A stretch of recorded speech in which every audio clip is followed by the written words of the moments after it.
Recap. तो पिछले episode में हमने देखा था कि शाओ चेन और बाइची उस मिस्टीरियस और डार्क वर्ल्ड गेट के अंदर एंटर कर चुके थे, जहां एक ऐसी जगह उनका इंतजार कर रही थी जिसे वेपन बेरियल वैली कहा जाता है। ये जगह इतनी ज्यादा डार्क और खतरनाक थी कि यहां पर सामने अपने हाथ तक को देख पाना नामुमकिन लग रहा था। अंदर आते ही इन दोनों को एक ऐसी अनकंफर्टेबल और डिमोनिक ऑरा फील होती है जिसने इनके रोंगटे खड़े कर दिए थे। लेकिन इनके साथ वो मिस्टीरियस मार्शल इम्प्रिंट भी था जो एक ग्लोइंग लाइट के फॉर्म में इनकी आगे चल रहा था और इन्हें इस वैली की टेरिफाइंग रियलिटी से इंट्रोड्यूस करवा रहा था। उन्हें समझ आ गया था कि इस जगह पर सिर्फ मौत का राज है और यहां पर आगे बढ़ना किसी नाइटमेयर से कम नहीं होने वाला है। अब एपिसोड की शुरुआत में हम देखते हैं कि शाओ चेन और बाइची उस वेपन बरियल वैली के स्टार्टिंग पॉइंट पर खड़े थे। तभी उस ग्लोइंग मार्शल इम्प्रिंट की आवाज आती है जो काफी डरी हुई लग रही थी। वो कहता है कि यहाँ की सिचुएशन बिल्कुल भी नॉर्मल नहीं है। एक नाइन्थ हेवन का हाफ मार्शल एंसेस्टर भी यहाँ किसी नए बने हाफ मार्शल एंसेस्टर को मौत के घाट उतार सकता है। गाइस, यहाँ पर मैं आपको एक चीज क्लियर कर दूं कि इस वैली में ऑर्डिनरी कल्टीवेशन रूल्स काम नहीं करते। मार्शल इम्प्रिंट आगे कहता है कि उसे डर है कि इस वैली के बॉटम पर पहुंचने से पहले ही कहीं उनका सामना किसी ऐसे इंटैक्ट एंसेस्टर गॉड वेपन से ना हो जाए जिसके अंदर अपनी खुद की एक आत्मा यानी एक सोल मौजूद हो। शाओ चेन और बाइची ये सुनकर बुरी तरह से शिवर करने लगते हैं, क्योंकि एक हाफ मार्शल एंसेस्टर होने के बावजूद यहाँ इस वैली में उनकी पावर्स किसी काम की नहीं थी। उन्हें क्लियरली रियलाइज हो रहा था कि ये मिस्टीरियस लाइट क्लम्प्स कितने हॉरिफाइंग हैं और अगर इनका डायरेक्ट हिट उन्हें लगा तो उनकी बॉडी के टुकड़े टुकड़े हो जाएंगे। वहां चारों तरफ एक डेथली साइलेंस थी, जहां सिर्फ उनके चलने की आवाज एको कर रही थी और बाकी सब कुछ सन्नाटे में डूबा हुआ था। लेकिन तभी अचानक से सन्नाटे को चीरते हुए एक ब्लाइंडिंग स्वॉर्ड लाइट इनकी तरफ आती है। वो सिंगल स्वॉर्ड लाइट देखते ही देखते 2 में, फिर 4 में और फिर हजारों टेरिफाइंग स्वॉर्ड लाइट्स में स्प्लिट हो जाती है। इन हजारों तलवारों की रोशनी ने पूरे डार्क स्पेस को 1 सेकंड के लिए रोशन कर दिया था। शियाओ चेन और बाइची को ऐसा फील हुआ जैसे उनके ऊपर किसी ने बिजली गिरा दी हो। हालांकि उन्होंने बड़ी मुश्किल से अपनी जान बचाते हुए इन हवा में तैरती स्वॉर्ड लाइट्स को डॉज कर लिया, लेकिन उस अटैक के पीछे छुपी हुई फॉर्मलेस किलिंग ची इतनी ज्यादा डेडली थी कि इन दोनों का खून बुरी तरह से उबलने लगा। उन्हें ऐसा लग रहा था कि बस अब उनकी बॉडी फट जाएगी और वो खून की उल्टियां करने लगेंगे। सिर्फ उस अटैक की ऑरा से ही उनका हाल इतना बुरा हो गया था और तब जाके वो हजारों स्वॉर्ड लाइट्स एक जोरदार बूम की आवाज के साथ हवा में बिखरकर गायब हो गई। इन दोनों ने एक गहरी सांस ली और उन्हें फाइनली रियलाइज हुआ कि वो जिस स्वॉर्ड अटैक से बचे हैं वो किसी सुप्रीम नाइटमेयर से कम नहीं था। जब वो हजारों स्वॉर्ड लाइट्स पूरी तरह से डिम हो जाती हैं, तब जाके मार्शल इम्प्रिंट आगे बढ़ता है और उस वैली के क्लिफ पर लैंड करता है। अब वो इजीली वहां से नीचे उतरने लगता है। शाओ चेन और बाइची भी उसके पीछे पीछे बड़ी सावधानी से चलने लगते हैं। इन्हें ये देखकर काफी अजीब लग रहा था कि एक bona fide half martial ancestor level का एक्सपर्ट होने के बावजूद आज इन्हें किसी की प्रोटेक्शन की जरूरत पड़ रही है।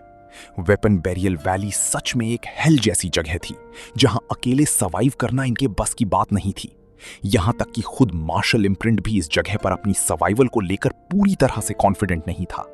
उसने उन दोनों को स्ट्रिक्ट वार्निंग दी कि यहां बिल्कुल भी उड़ने की कोशिश मत करना।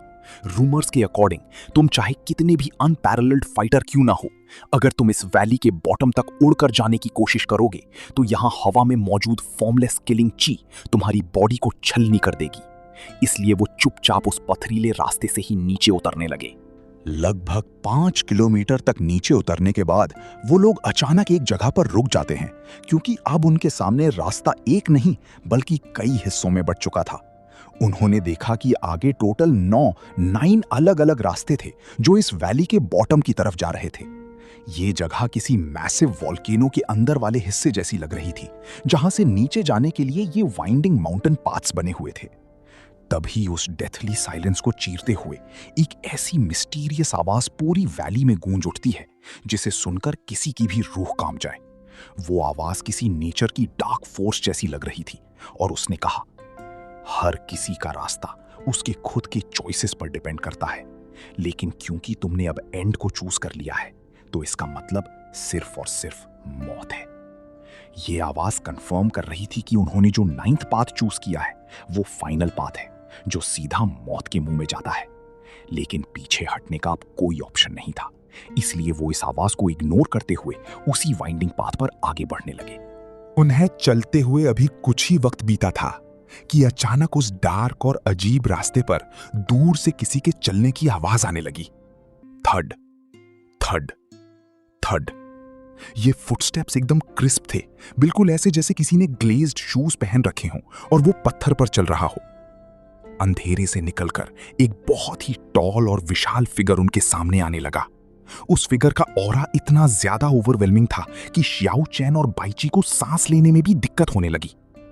उस फिगर ने एक 1 मीटर लंबा वॉर हैल्बर्ड, एक तरह का भारी वेपन, अपने हाथ में पकड़ा हुआ था। उस वेपन को देखकर ऐसा लग रहा था जैसे वो अकेले ही आसमान को चीर देने की ताकत रखता हो। वो बिल्कुल शांत था और धीरे धीरे पर एकदम फर्म कदमों से उनकी तरफ बढ़ रहा था। उसका चेहरा भले ही अंधेरे में साफ ना दिख रहा हो, लेकिन उसकी आंखों से निकलने वाली डिवाइन लाइट किसी भी सॉर्ड चीज से ज्यादा शार्प और टेरिफाइंग लग रही थी। जैसे ही वो टॉल फिगर उनके करीब आया, उसने बिना कोई सेकंड वेस्ट किए अपने एक हाथ से उस वॉर हैल्बर्ड को आगे की तरफ थ्रस्ट कर दिया। ये कोई नॉर्मल अटैक नहीं था। उस अटैक के इंपैक्ट से मार्शल इम्प्रिंट के सामने का पूरा स्पेस अचानक से प्राइमल केओस में बदल गया और एक वर्ल्ड डिस्ट्रॉइंग ऑरा वहां से इरप्ट हुई। वो ऐसी फॉर्मलेस फोर्स थी जो सीधा इनकी आत्माओं को हिला रही थी। ऐसा लग रहा था कि एक पल में सब कुछ मिट्टी में मिल जाएगा। लेकिन मार्शल इम्प्रिंट भी कच्चा खिलाड़ी नहीं था। उसने तुरंत एक massive glowing green light release की जिसने पूरे आसमान और जमीन को कवर कर लिया। उसने उस प्राइमल केओस को तोड़ते हुए अपने फिस्ट से उस बैटल स्पीयर वाले अटैक को हेड ऑन ब्लॉक किया। वहां ऐसा नजारा था जैसे दो आसमान आपस में टकरा गए हों। पूरे स्पेस में दरारें पड़ने लगीं और इन दोनों की क्लैश से पैदा हुई एनर्जी ने शाओ चैन और बाईची को बुरी तरह से शॉक कर दिया। तभी उस भयंकर क्लैश के बीच मार्शल इम्प्रिंट की एक फटी हुई और होर्स आवाज आई। उसने बुरी तरह से चौंकते हुए कहा, "ये सच में प्राइमल केओस बैटल स्पीयर है।" वो प्रैक्टिकली चिल्ला रहा था। उसने एक्सप्लेन किया कि ये सिचुएशन उनकी इमेजिनेशन से भी ज्यादा बुरी है। ये प्राइमल केओस वॉर हैल्बर्ड, जो एक्चुअली में एक एंसेस्टर गॉड का वेपन है, वो अभी भी इस दुनिया में एग्जिस्ट करता है। भले ही ये वेपन अब कंप्लीटली टूट चुका है और डैमेज स्टेट में है, लेकिन जब इसके अंदर अपनी खुद की कॉन्शियसनेस और वेपन सोल डेवलप हो चुकी है, तो इसका पावर लेवल एक 9th haven half martial ancestor के बराबर बन चुका है। ये सुनकर शाओ चैन और बाईची की आंखें फटी की फटी रह गईं। Ancestor God weapon! वो जानते थे कि इस लेवल का इंटैक्ट वेपन मिलना मतलब सीधा एक नए एंसेस्टर गॉड के सामने खड़े होना जैसा है। ये रेमिनेंट सोल भले ही ट्रू एंसेस्टर गॉड ना हो, लेकिन इन सबको एक पल में मिटा देने की ताकत जरूर रखता था। Rumble rumble. वहां लगातार धमाके होने लगे। मार्शल इम्प्रिंट और वो हैल्बर्ड व्हील करने वाला फिगर आपस में फियर्सली टकरा रहे थे। उनका बैटल इतना ज्यादा इंटेंस था कि वो इंडिस्ट्रक्टिबल लगने वाली वेपन बरियल वैली की दीवारें भी इस टक्कर से कांप रही थी। हर बार जब वो हैल्बर्ड हवा में घूमता, वहां की जगह प्राइमल केओस में कन्वर्ट हो जाती। लेकिन तभी कुछ अजीब होता है। वो हैल्बर्ड वील्डिंग फिगर अचानक से अपने अटैक रोकता है और एक शूटिंग लाइट की तरह उस घने अंधेरे में गायब हो जाता है। मार्शल इम्प्रिंट ने उन्हें बताया कि वो खुद पीछे नहीं हटा, बल्कि उस फिगर ने खुद ही रिट्रीट कर लिया है। अगर वो लंबा फाइट करता तो यहां बचना नामुमकिन था। लेकिन इससे पहले कि वो लोग राहत की सांस ले पाते, उनके रास्ते में एक और जायंट क्रीचर कूदकर सामने आ गया। ये एक मैसिव बीस्ट था जिसके 3 बड़े बड़े सर थे। उसने अपना बड़ा सा सर हिलाया और एक जोरदार दहाड़ के साथ सीधा मार्शल इम्प्रिंट पर चार्ज कर दिया। लेकिन उस 3 हेडेड बीस्ट को शायद सामने वाले की असली ताकत का अंदाजा नहीं था। मार्शल इम्प्रिंट ने तुरंत एक razor sharp azure light shoot की जो सीधा उस बीस्ट से जा टकराई। वो अटैक इतना पावरफुल था कि वो जायंट बीस्ट वहां से बाउंस होता हुआ दूर जा गिरा। उस बीस्ट को तुरंत समझ आ गया कि वो इस ग्लोइंग लाइट मार्शल इम्प्रिंट का कुछ नहीं उखाड़ सकता। इसीलिए उसने चालाकी दिखाते हुए अपना टारगेट चेंज किया और बिना कोई आवाज किए एकदम साइलेंटली शियाओ चैन की तरफ अटैक करने के लिए लपका। लेकिन हैरत की बात यह थी कि इससे पहले कि शियाओ चैन कुछ रिएक्ट कर पाता या डिफेंड करता, वो मैसिव 3 सर वाला बीस्ट क्लिफ के सामने अचानक से एक जोरदार धमाके के साथ जमीन पर गिर गया और उसकी डेड बॉडी वहां पड़ी रह गई। शियाओ चैन और बाईची समझ नहीं पाए कि अचानक इसे क्या हुआ, पर वो कॉशियसली पीछे हटने लगे क्योंकि इस जगह का सन्नाटा और यहां होने वाली चीजें नॉर्मल लॉजिक से बिल्कुल बाहर थीं। वो बीस्ट मर चुका था और अब वहां सिर्फ डेथली साइलेंस बची थी। ये खामोशी इतनी ज्यादा टेरिफाइंग थी कि उन्हें इसमें से छुपी हुई एंडलेस किलिंग इंटेंट महसूस हो रही थी। ऐसा लग रहा था जैसे इस अंधेरे में हजारों मौत के फरिश्ते उन्हें घूर रहे हों और किसी भी पल उन्हें चीर फाड़ कर रख देंगे। उसके बाद वो लोग आगे बढ़े। वो उस वैली की डीपनेस में और नीचे की तरफ उतरते गए। लगभग 10 किलोमीटर नीचे आने के बाद भी उन्हें बॉटम का कोई नामो निशान नहीं दिख रहा था। अभी वो लोग केयरफुली आगे बढ़ ही रहे थे कि दूर अंधेरे में उन्हें अचानक से कुछ चमकता हुआ नजर आया। एक बहुत ही खूबसूरत सिलुएट जिसके चारों तरफ एक धुंधली सी रेडियंस थी। वो बड़े ही ग्रेसफुली उनकी तरफ चलकर आ रही थी। लेकिन इस खूबसूरती के पीछे का खतरा अगले ही पल उन्हें समझ आ गया, जब उस फिगर की तरफ से एक कोल्ड सोर्ड लाइट किसी डिवाइन रेनबो की तरह चमकी और सीधा इन तीनों पर स्लैश करती हुई आई। ये स्वॉर्ड लाइट इतनी ज्यादा ब्लाइंडिंग थी कि उसकी चमक किसी हेवन के अटैक जैसी लग रही थी। उस एक स्ट्राइक में छुपे बाउंडलेस किलिंग ची ने बाइकी जैसे पावरफुल हाफ मार्शल एंसेस्टर का भी चेहरा पीला कर दिया था। वो प्रैक्टिकली मौत को अपने सामने देख रहे थे। मार्शल इम्प्रिंट ने तुरंत एक पावरफुल एज़्योर लाइट की शील्ड बनाई और उस शार्प स्वॉर्ड रे को ब्लॉक किया, पर अटैक यही नहीं रुका। अचानक से उस घनघोर अंधेरे में से दो और काले साए ब्लैक फिगर्स निकलकर शाओ चेन और बाइकी के बिल्कुल पीछे आ गए और उन पर डेडलीस्ट अटैक्स लॉन्च कर दिए। एक जायंट पंजा जो किसी चक्की के पत्थर जितना बड़ा था, उसने सीधा शाओ चेन की बैक पर स्क्रैच किया। अगर उसने अपना अंडरवर्ल्ड आयरन बैटल सूट नहीं पहना होता तो वो वहीं दो टुकड़ों में बच जाता, पर सूट पर लगते ही टेरिफाइंग स्पार्क्स उड़ने लगे। शाओ चेन ने डेस्परेट होकर अपनी 27 स्वॉर्ड्स को समन किया और उन्हें हॉरिजॉन्टली और वर्टिकली शूट करते हुए एक ब्लैक फिगर को ब्लॉक करने लगा। वहीं दूसरी तरफ बाइकी ने अपनी पावरफुल दहाड़ के साथ अपने बैटल स्पिरिट्स को बुलाया और अपने अपोनेंट को ट्रैप करने लग गया। इन तीनों तरफ चल रहे भयानक वॉर के बीच मार्शल इम्प्रिंट ने अपना असली गुस्सा दिखाया। उसके अंदर से एक इनकंपैरेबली शार्प स्वॉर्ड ची निकली और उसने उस ब्यूटीफुल पर उतने ही खतरनाक स्वॉर्ड फिगर को उड़ते हुए पीछे फेंक दिया। एक मैसिव एक्सप्लोजन बूम के साथ वो फिगर सामने की वैली दीवार से जा टकराया और चट्टान के टुकड़े उसके ऊपर गिरने लगे। ये पावर सच में अनइमेजिनेबल थी। शाओ चेन और बाइची ने भी अपने सामने वाले अटैकर्स को हैंडल किया।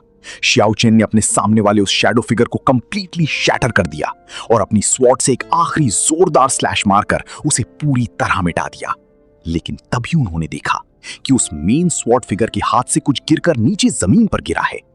क्लैंग, एक भारी मेटल जैसी आवाज गूंजी। जब वो लोग ध्यान से देखने के लिए करीब गए तो उन्हें पता चला कि वो कोई कंप्लीट डिवाइन स्वॉर्ड नहीं थी, बल्कि उस स्वॉर्ड का बाकी का हिस्सा कब का टूट चुका था।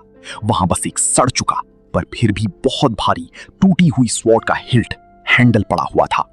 एक डैमेज्ड हिल्ट से इतना हॉरिफाइंग अटैक। शाओ चेन और बाइची के होश उड़ चुके थे। अगर ये बस एक टूटी हुई स्वॉर्ड के रेमनेंट सोल का अटैक था तो सोचो अगर ये स्वॉर्ड कंप्लीटली इंटैक्ट होती तो इसका पावर लेवल क्या होता। ये डेफिनेटली 8th या 9th हेवनली लेयर के हाफ मार्शल एंसेस्टर लेवल की डिवाइन स्वॉर्ड रही होगी। तभी मार्शल इम्प्रिंट ने उन्हें स्टर्नली वार्न करते हुए कहा कि इस जगह पर अब वो और आगे नहीं जा सकते। तुम लोग यहीं रुको, मार्शल इम्प्रिंट ने डीप वॉइस में कहा। कुछ समय बाद इस वेपन बरियल वैली में कुछ ऐसा शॉकिंग होने वाला है जो इस पूरी दुनिया को हिला देगा। उस वक्त मैं चाहकर भी तुम दोनों की जान नहीं बचा पाऊंगा। अगर तुमने किसी ऐसे इंटैक्ट डिवाइन वेपन को देखा जिसकी खुद की आत्मा है तो बिना कुछ सोचे बस यहां से जान बचाकर भाग निकलना। उसका ये वार्निंग बिल्कुल फाइनल लग रहा था। उसकी आवाज में एक डार्क फ्यूचर की झलक थी जो अभी उनके सामने खुलने वाला था।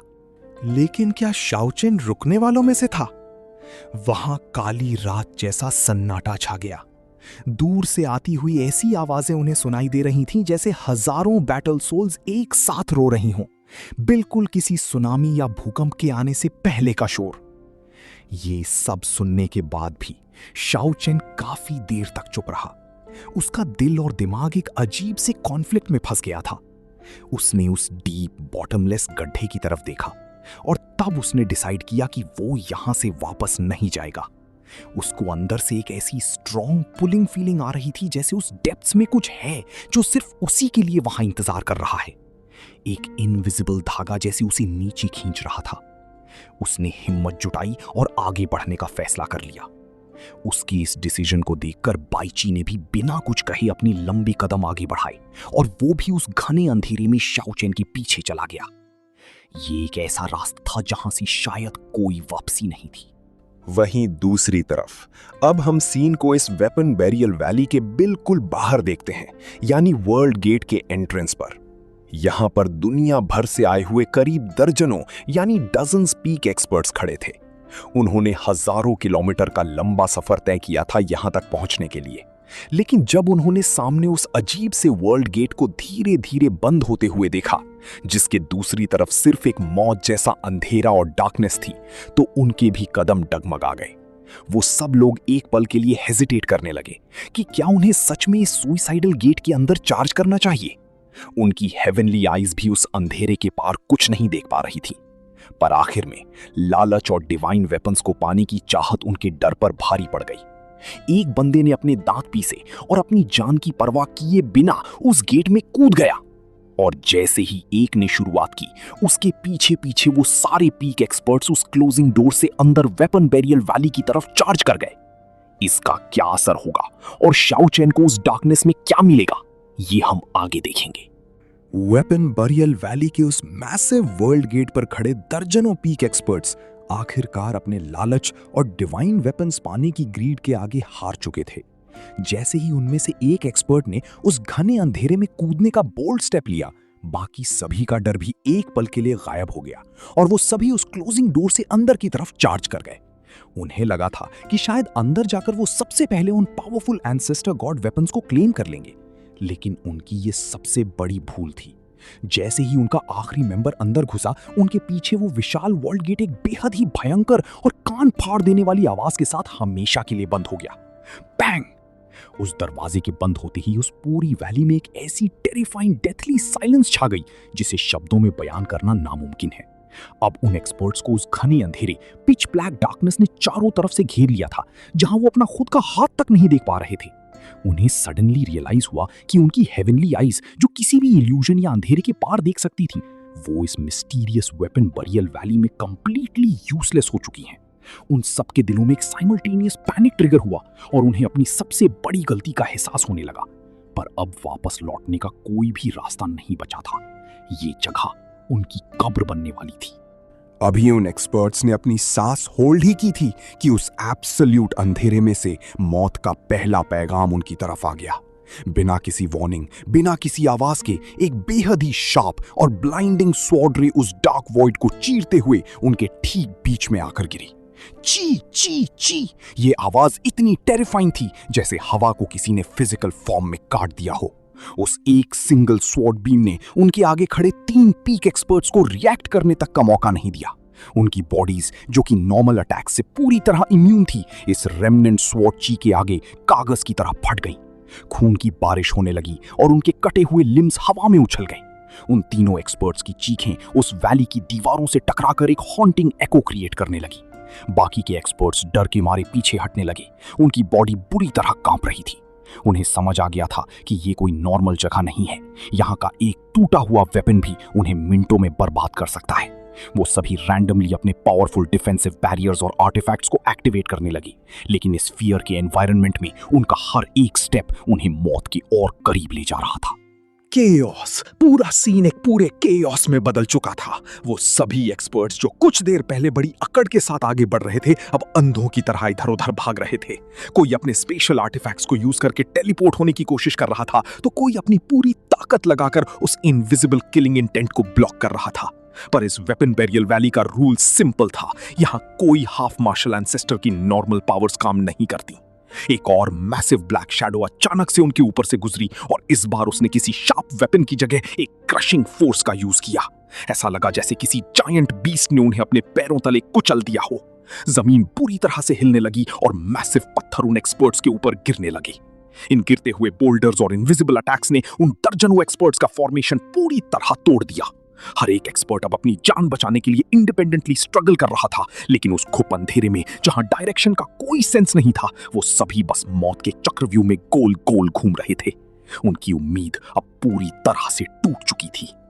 वहीं दूसरी तरफ इन चीखों और ब्लास्ट की आवाजों से हजारों फीट नीचे श्याओ चैन और बाईची अपने रास्ते पर आगे बढ़ रहे थे। हालांकि वो काफी डेप्थ में जा चुके थे, लेकिन ऊपर से आने वाली वो डेस्परेट चीखें और धमाकों की वाइब्रेशंस इन तक भी पहुंच रही थीं। श्याओ चेन ने अपने कदम रोके और ऊपर उस घने अंधेरे की तरफ देखा। उसकी आंखों में एक सीरियसनेस थी। बाईची जो उसके ठीक पीछे चल रहा था, उसने एक गहरी सांस ली और कहा, लगता है ऊपर वाले बेवकूफों ने मौत को खुद बुला लिया है। उन्हें लगा था कि ये कोई नॉर्मल ट्रेजर हंट है, लेकिन इस वैली में ट्रेजर नहीं, बस तबाही मिलती है। श्याओ चेन ने हल्के से नोट किया और खुद से कहा कि अगर उन्होंने थोड़ी सी भी लापरवाही की तो उनका हाल भी ऊपर वालों जैसा ही होगा। हालांकि उन दोनों को इस बात का अफसोस नहीं था कि वो पीक एक्सपर्ट्स मारे जा रहे हैं, क्योंकि इस कल्टीवेशन वर्ल्ड में ग्रीड का रिजल्ट हमेशा डेथ ही होता है। उन्हें अब बस इस बात पर फोकस करना था कि उस बॉटमलेस पिट के एंड में आखिर उनका क्या इंतजार कर रहा है। शाओ चेन को अब वापस से वो सेम पुलिंग सेंसेशन फील होने लगी थी जो उसने पहले एक्सपीरियंस की थी। ये फीलिंग अब पहले से कहीं ज्यादा स्ट्रॉन्ग और प्रोमिनेंट हो चुकी थी।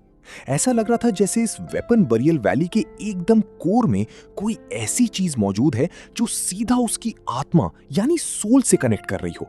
उसने अपनी आंखें बंद की और अपने इनर स्पिरिचुअल सेंस को स्प्रेड करने की कोशिश की, लेकिन उस वैली की डार्क और ऑप्रेसिव ऑरा ने उसके सेंस को बस कुछ ही मीटर्स तक लिमिट कर दिया। फिर भी उस लिमिटेड रेंज में उसे एक अजीब सी एनर्जी आती हुई महसूस हुई।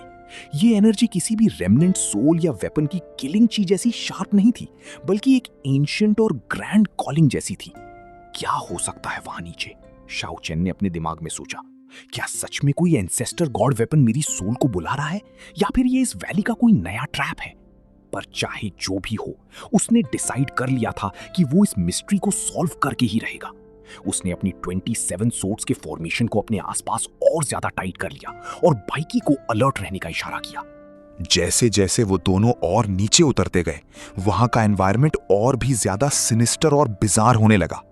उन्होंने नोटिस किया कि अब पथरीले रास्ते के दोनों तरफ चट्टान में से अजीब से ग्लोइंग बोन्स और शैटर्ड वेपन्स के पार्ट्स बाहर निकले हुए थे। ये हड्डियां बोन्स किसी नॉर्मल ह्यूमन या बीस्ट की नहीं लग रही थी, बल्कि इनका साइज और स्ट्रक्चर किसी एंशिएंट गॉड्स जैसा लग रहा था। उन बोन्स में से एक हल्की हल्की ब्लू और ग्रीन लाइट निकल रही थी, जो इस डार्क वैली को एक घोस्टली और भयानक लुक दे रही थी। बाईची ने एक टूटी हुई स्वॉर्ड ब्लेड की तरफ इशारा किया, जो एक मैसिव स्कल के अंदर धसी हुई थी। उस ब्लेड से अभी भी एक फेंट पर डेडली ऑरा निकल रही थी, जिसे महसूस करके ही ऐसा लगता था कि सोल जल जाएगी। इन बिखरे हुए वेपन्स और रिमेन्स को देखकर यह साफ पता चल रहा था कि पास्ट में इस जगह पर एक ऐसी एपिक और हॉरिफाइंग बैटल हुई थी जिसके बारे में आज की हिस्ट्री में कोई जिक्र नहीं है। ये जगह सच में एक ग्रेवयार्ड थी, उन लेजेंड्स और सुप्रीम वेपन्स की ग्रेवयार्ड जिन्होंने कभी इस यूनिवर्स पर राज किया होगा। अचानक से उनका गाइडिंग लाइट, वो मार्शल इम्प्रिंट जो अंधेरे में एक छोटे से ग्लोइंग ऑर्ब की तरह उनके आगे चल रहा था, बुरी तरह से फ्लिकर करने लगा। उसकी एज्योर लाइट एकदम इंटेंस हो गई, जैसे वो किसी बहुत बड़े खतरे को सेंस कर रहा हो। मार्शल इम्प्रिंट ने तुरंत एक टेलीपैथिक मैसेज शाओ चेन और बाईची के दिमाग में भेजा। शैटर्ड वेपन डोमेन्स, हम लोग इस वैली के उस जोन में एंटर कर रहे हैं जहां करप्टेड वेपन्स का सबसे बड़ा झुंड रहता है। अपनी सांसें स्लो कर लो और अपने ऑरा को कंप्लीटली हाइड कर लो।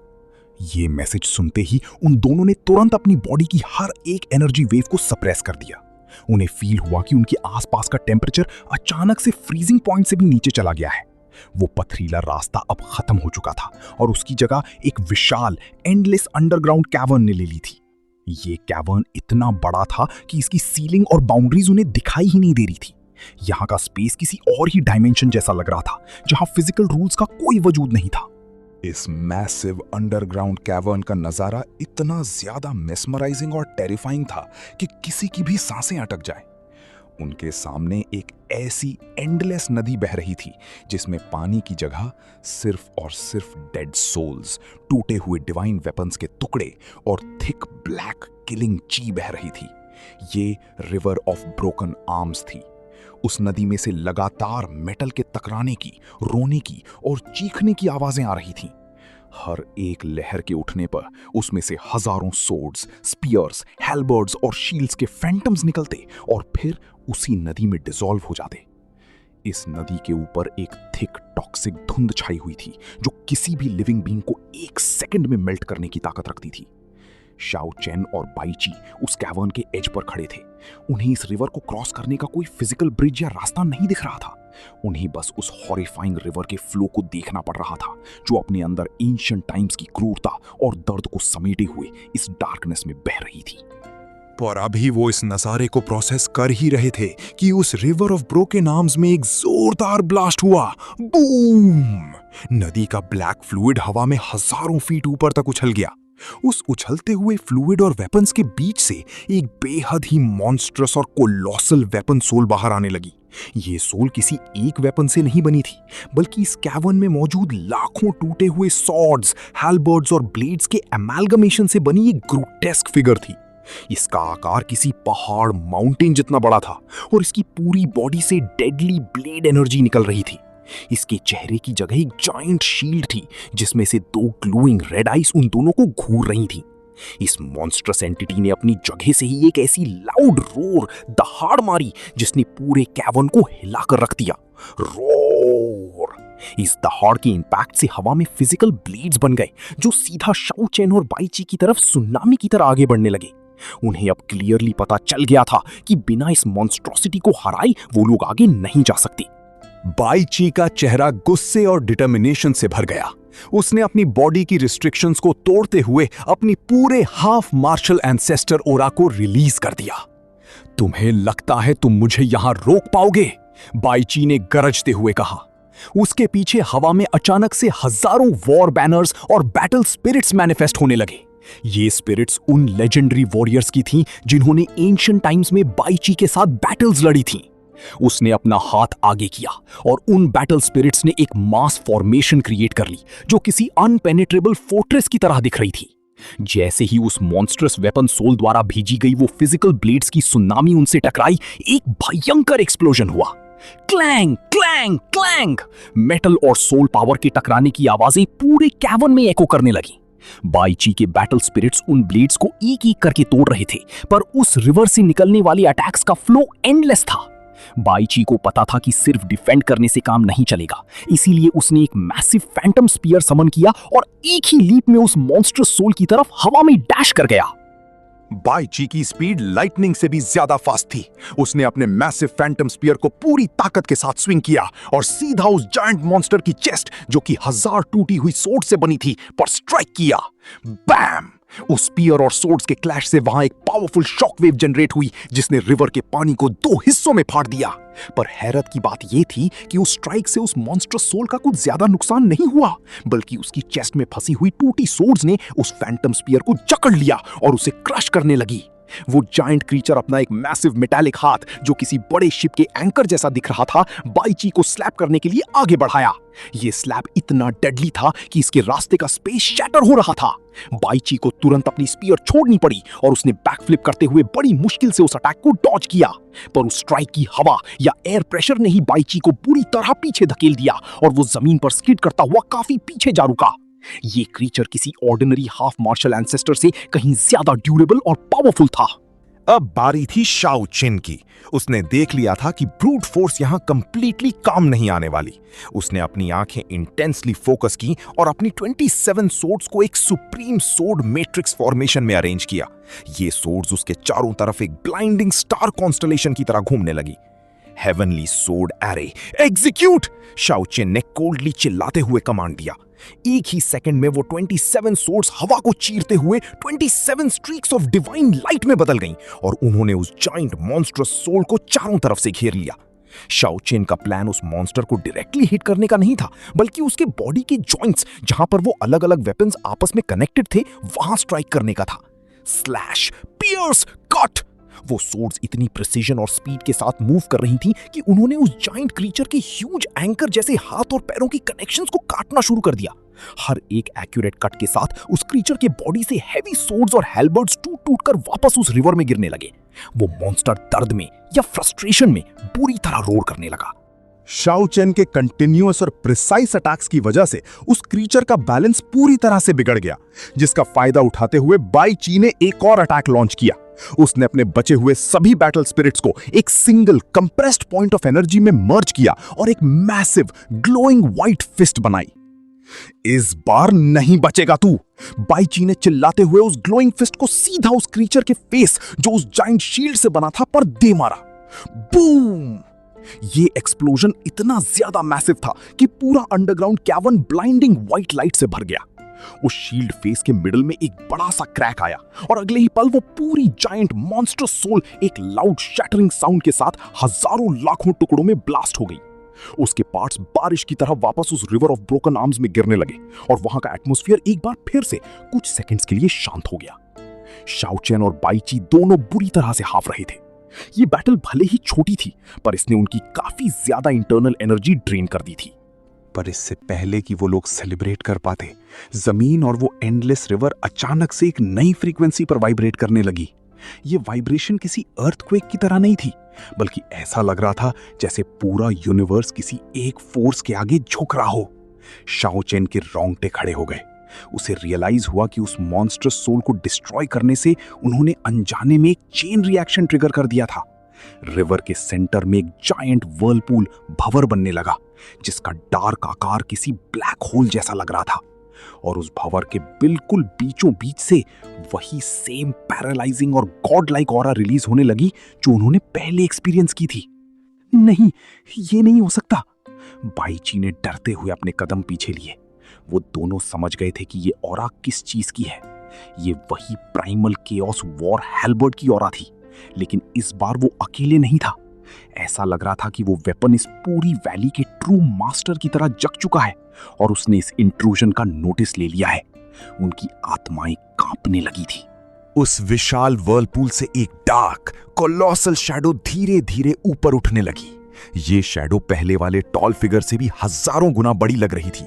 इसके हाथ में वही प्राइमल केओस वॉर हेल्बर्ट था, पर इस बार उस हेल्बर्ट से निकलने वाली प्राइमल केओस एनर्जी ने पूरे स्पेस को मेल्ट करना शुरू कर दिया था। हवा में प्रेशर इतना बढ़ गया था कि शाओ चेन और बाईची को ऐसा लग रहा था जैसे उनके पैरों में हजारों टन का वजन बांध दिया गया हो। वो अपनी जगह से 1 इंच भी हिल नहीं पा रहे थे। वो जायंट शैडो उनकी तरफ अपना चेहरा घुमाती है, जिसमें आंखों की जगह 2 मैसिव डार्क वॉइड्स थे जो उनकी सोल तक को निगल जाने की ताकत रखते थे। मार्शल इम्प्रिंट भी इस टेरिफाइंग साइट के सामने पूरी तरह डिम पड़ चुका था। उसकी एनर्जी कंप्लीटली सप्रेस हो चुकी थी। अब उन दोनों हाफ मार्शल एंसेस्टर्स के पास बचने का कोई भी रास्ता नहीं था। मौत बिल्कुल उनके सिर पर खड़ी थी और उस कोलोसल हेल्बर्ट ने हवा में एक स्लो पर डेडली आर्क बनाना शुरू कर दिया था, उन्हें हमेशा के लिए मिटा देने के लिए। इस भयानक सिचुएशन से शाओ चेन और बाईची कैसे जिंदा बचेंगे, ये जानना सच में बहुत थ्रिलिंग होने वाला है। पर इसका क्या असर होगा, ये हम आगे देखेंगे। वहीं दूसरी तरफ, जहां पिछले एपिसोड में हमने देखा था कि उस विशाल वर्लपूल से एक कोलोसल शैडो बाहर आई थी जिसके हाथ में प्राइमल केओस वॉर हेल्बर्ट था, उस हेल्बर्ट ने हवा में एक मौत का आर्क बनाते हुए शाओ चेन और बाईची पर एक ऐसा हमला किया था जिसके आगे वक्त और स्पेस दोनों फ्रीज हो गए थे। मौत उनके बिल्कुल सामने खड़ी थी, लेकिन ठीक उसी पल जब वो हेल्बर्ट उन्हें हमेशा के लिए मिटाने वाला था, मार्शल इम्प्रिंट ने अपनी आखिरी बची हुई सुप्रीम ओरिजिन एनर्जी को बर्न कर दिया। उसने एक ब्लाइंडिंग एजोर लाइट रिलीज की जिसने शाओ चेन और बाईची को कंप्लीटली कवर कर लिया और उस एब्सोल्यूट डिस्ट्रक्शन वाले अटैक के इंपैक्ट से मिली सेकेंड्स पहले ही उन्हें वहां से टेलीपोर्ट कर दिया। एक भयंकर धमाका हुआ जिसकी आवाज से पूरे वेपन बेरियल वैली की दीवारें कांप उठी, पर वो दोनों वहां से गायब हो चुके थे। जब उन्हें होश आया और उनके आसपास की स्पेस दोबारा से स्टेबल हुई तो उन्होंने खुद को उस बॉटमलेस वैली की और भी ज्यादा गहराई में पाया। यहाँ का अंधेरा पहले से भी हजारों गुना ज्यादा घना था, एक ऐसा अंधेरा जो सीधा आत्मा को निगल लेने का डर पैदा कर रहा था। उन्हें लगा कि शायद उन्होंने मौत को चकमा दे दिया है, लेकिन उन्हें क्या पता था कि वो मौत के मुंह से निकलकर सीधा तबाही के पेट में आ गिरे हैं। जैसे ही उनकी आंखें इस घने अंधेरे में पिच ब्लैक डार्कनेस में थोड़ा एडजस्ट हुई, उनके सामने जो नजारा था उसने उनके दिलों की धड़कन को एक पल के लिए पूरी तरह रोक दिया। उनके ठीक सामने थोड़ी ही दूरी पर एक स्मॉल माउंटेन पहाड़ के साइज का विशाल क्रीचर सो रहा था। उस क्रीचर के सांस लेने की आवाज किसी तूफान के गरजने जैसी लग रही थी, लेकिन सबसे ज्यादा टेरिफाइंग बात यह थी कि जब भी वो एक्सहेल करता, उसके मुंह से हवा की जगह 10 किलोमीटर लंबी ब्लाइंडिंग स्वॉर्ड लाइट निकलती थी जो सीधा आसमान को चीरते हुए निकल जाती थी। Rumble rumble. जब भी वो क्रीचर नींद में थोड़ा सा भी हिलता तो उसकी बॉडी से बंधी हुई विशाल लोहे की जंजीरें, थिक आयरन चेन्स आपस में टकराकर एक ऐसी कान फाड़ देने वाली आवाज पैदा करती थी जिसे सुनकर किसी की भी रूह कांप जाए। क्वैंग डैंग, क्वैंग डैंग। ये आवाजें इस बात का प्रूफ थी कि ये कोई आम मॉन्स्टर नहीं था। ये एक जिंदा, सांस लेता हुआ एंसेस्ट्रल गॉड वेपन था जिसे इस वेपन बेरियल वैली की एक्सट्रीम डेप्थ्स में बांध कर रखा गया था। शाओ चेन और बाईची बुरी तरह से फ्रीज हो गए। उनकी समझ में नहीं आ रहा था कि क्या करें, क्योंकि अगर गलती से भी उनकी किसी हरकत से ये सुप्रीम एंटिटी जाग गई तो उनकी मौत इतनी दर्दनाक होगी जिसकी वो कल्पना भी नहीं कर सकते थे। वो दोनों आगे बढ़ने की हिम्मत नहीं जुटा पा रहे थे, इसलिए उन्होंने सोचा कि वापस पीछे की तरफ लौट जाना ही बेहतर होगा। लेकिन जैसे ही उन्होंने पीछे पलट कर देखा, उनके पैरों तले से जमीन खिसक गई। पीछे के घने अंधेरे में उन्हें हजारों ग्लोइंग आंखें घूरती हुई नजर आईं। ये उन सिनिस्टर बीस्ट्स की आंखें थीं जो इस फॉरबिडन टेरिटरी के बॉर्डर पर खड़े होकर इन दोनों का इंतजार कर रहे थे। ऐसा लग रहा था जैसे हजारों भूखे भेड़िए अपने शिकार को घूर रहे हों। उनके पीछे जाने का रास्ता अब कंप्लीटली ब्लॉक हो चुका था। तभी अचानक से उस डेथली साइलेंस को चीरते हुए हवा में पंखों के फड़फड़ाने की बहुत ही अजीब और टेरिफाइंग आवाज गूंजने लगी। बज बज बज। इस आवाज के साथ ही एक फॉर्मलेस फ्रीजिंग किलिंग ची हवा में स्प्रेड होने लगी जिसने वहां के टेम्परेचर को पल भर में बर्फ जैसा ठंडा कर दिया। शाओ चेन और बाईची को तुरंत एहसास हो गया कि मौत उनकी तरफ बहुत तेजी से बढ़ रही है। हवा को चीरते हुए हजारों अज्योर लाइट की स्ट्रीक्स उनकी तरफ आने लगी। जब उन्होंने ध्यान से देखा तो उनके होश उड़ गए। वो कोई इंसेक्ट्स नहीं थे बल्कि सोरिंग सेंटिपीड्स थे जो एक्चुअली में छोटे छोटे फ्लाइंग सेबर्स यानी उड़ती हुई तलवारों से बने हुए थे। एक सिंगल फ्लाइंग सेबर उतनी खतरनाक नहीं होती, लेकिन यहां इनका पूरा का पूरा स्वॉर्म यानी झुंड था जो किसी सुनामी की तरह इन पर टूट पड़ा था। इन सेबर्स में इतनी ताकत थी कि वो किसी भी हाफ मार्शल एंसेस्टर की बॉडी को इजीली पियर्स करके उसके टुकड़े टुकड़े कर सकती थी। ये अज्योर सेबर्स स्पेस को चीरते हुए इतनी फास्ट आई जैसे वो नहीं चाहती थी कि कोई भी इस फॉरबिडन लैंड में आगे बढ़े। शाओ चेन और बाईची ने तुरंत स्पेस को टीयर करके डॉच करने की कोशिश की, लेकिन वो ज्यादा दूर नहीं भाग सकते थे क्योंकि आगे वो स्लीपिंग एंसेस्ट्रल गॉड था। उन्हें अपनी लिमिट क्रॉस किए बिना ही इन सोर्ड से बचना था, पर वो सेंटिपीड्स उनसे भी ज्यादा फास्ट थे और देखते ही देखते उन्होंने इन दोनों को चारों तरफ से घेर लिया। शाओ चेन को रियलाइज हुआ कि सिचुएशन आउट ऑफ कंट्रोल हो चुकी है। बाईची के पास कोई एंसेस्ट्रल गॉड आर्मर नहीं था और अगर वो इन हजारों तलवारों के बीच फंस गया तो उसका मरना तय था। बिना अपनी जान की परवाह किए शाओ चेन ने एक जोरदार लीप ली और बाईची को पूरी ताकत से धक्का देकर उस अटैक रेंज से दूर फेंक दिया। भागो यहां से, उसने चिल्लाते हुए कहा। इस मूव की वजह से शाओ चेन खुद उस डेंजरस स्लीपिंग वेपन के और भी करीब चला गया और उन हजारों सोरिंग सेंटिपीड्स ने उसे चारों तरफ से निगल लिया। बज, clang, clang, clang. Shao Chen की बॉडी पर पहने हुए अंडरवर्ल्ड आयरन बैटल आर्मर से मेटल के टकराने की भयंकर आवाजें आने लगी। उस आर्मर ने और उसके अंदर मौजूद रेनबो कलर्ड सीक्रेट ट्री ने तुरंत एक डैज़लिंग रेडियंस रिलीज की जिसने शाओ चेन की बॉडी को शील्ड कर लिया। पर वो उड़ने वाली तलवारें इतनी ज्यादा अग्रेसिव थीं कि उन्होंने उस शील्ड को लगातार स्ट्राइक करना शुरू कर दिया जैसे वो उस डिवाइन रेडियंस को कच्चा चबा जाना चाहती हों। इस भयंकर फोर्स के इम्पैक्ट ने शाओ चेन को हवा में हॉरिजॉन्टली दूर फेंक दिया। उसने अपनी पूरी स्पिरिचुअल एनर्जी को चैनल किया और अपनी 27 डिवाइन सोर्ड्स को समन करके एक सोर्ड फॉर्मेशन बनाई, जबकि उसके चारों तरफ 6 हेवनली स्टील्स उसके डिफेंस को मजबूत कर रहे थे। हट जाओ मेरे रास्ते से! शाओ चेन ने दहाड़ते हुए अपनी 27 सोर्ड से उन सेंटिपीड्स पर काउंटर अटैक किया। बूम! एक मैसिव कोलिजन हुआ और शाओ चेन उस धक्के की वजह से हजारों फीट पीछे जा गिरा। उसके मुंह से लगातार 3 बार खून की उल्टियां हुई, पर फाइनली वो एक सेफ जोन में लैंड कर गया। वो फुट लॉन्ग अज्योर सेंटिपीड्स थोड़ी देर तक हवा में हवर करते रहे, पर फिर वो अचानक से पीछे हट गए। उन्हें आगे आने में डर लग रहा था क्योंकि अब शाओ चेन उस स्लीपिंग एंसेस्ट्रल गॉड के ट्रिगर जोन के बिल्कुल एज पर गिर गया था। बाकी बचे हुए डिवाइन वेपन्स भी उस सोते हुए सुप्रीम मॉन्स्टर के इलाके में आने से बुरी तरह खौफ खा रहे थे। लेकिन इससे पहले कि शाओ चेन और बाईची अपनी सांस भी ठीक से ले पाते, एक ऐसी अर्थ शैटरिंग दहाड़ पूरी वैली में गूंजी जिसने उनके दिलों की धड़कन को वहीं रोक दिया। रॉर! ये दहाड़ किसी नॉर्मल बीस्ट की नहीं थी, जमीन पूरी तरह से हिलने लगी और वहां के काले अंधेरे को चीरते हुए एक विशाल डीमोनिक शैडो उनकी तरफ बढ़ने लगी। ये एक ब्लैक क्विलिन जैसा क्रीचर था। इसकी बॉडी पर इंक कलर्ड स्केल्स थे जो शार्प ब्लेड्स की तरह चमक रहे थे। इसके चारों पैर पिलर्स की तरह मोटे थे, इतने मोटे कि 8-9 लोग मिलकर भी उन्हें न घेर सकें। और इसकी हाइट, ये क्रीचर 200 मीटर से भी ज्यादा लंबा था, बिल्कुल किसी चलते फिरते डीमोनिक पहाड़ की तरह।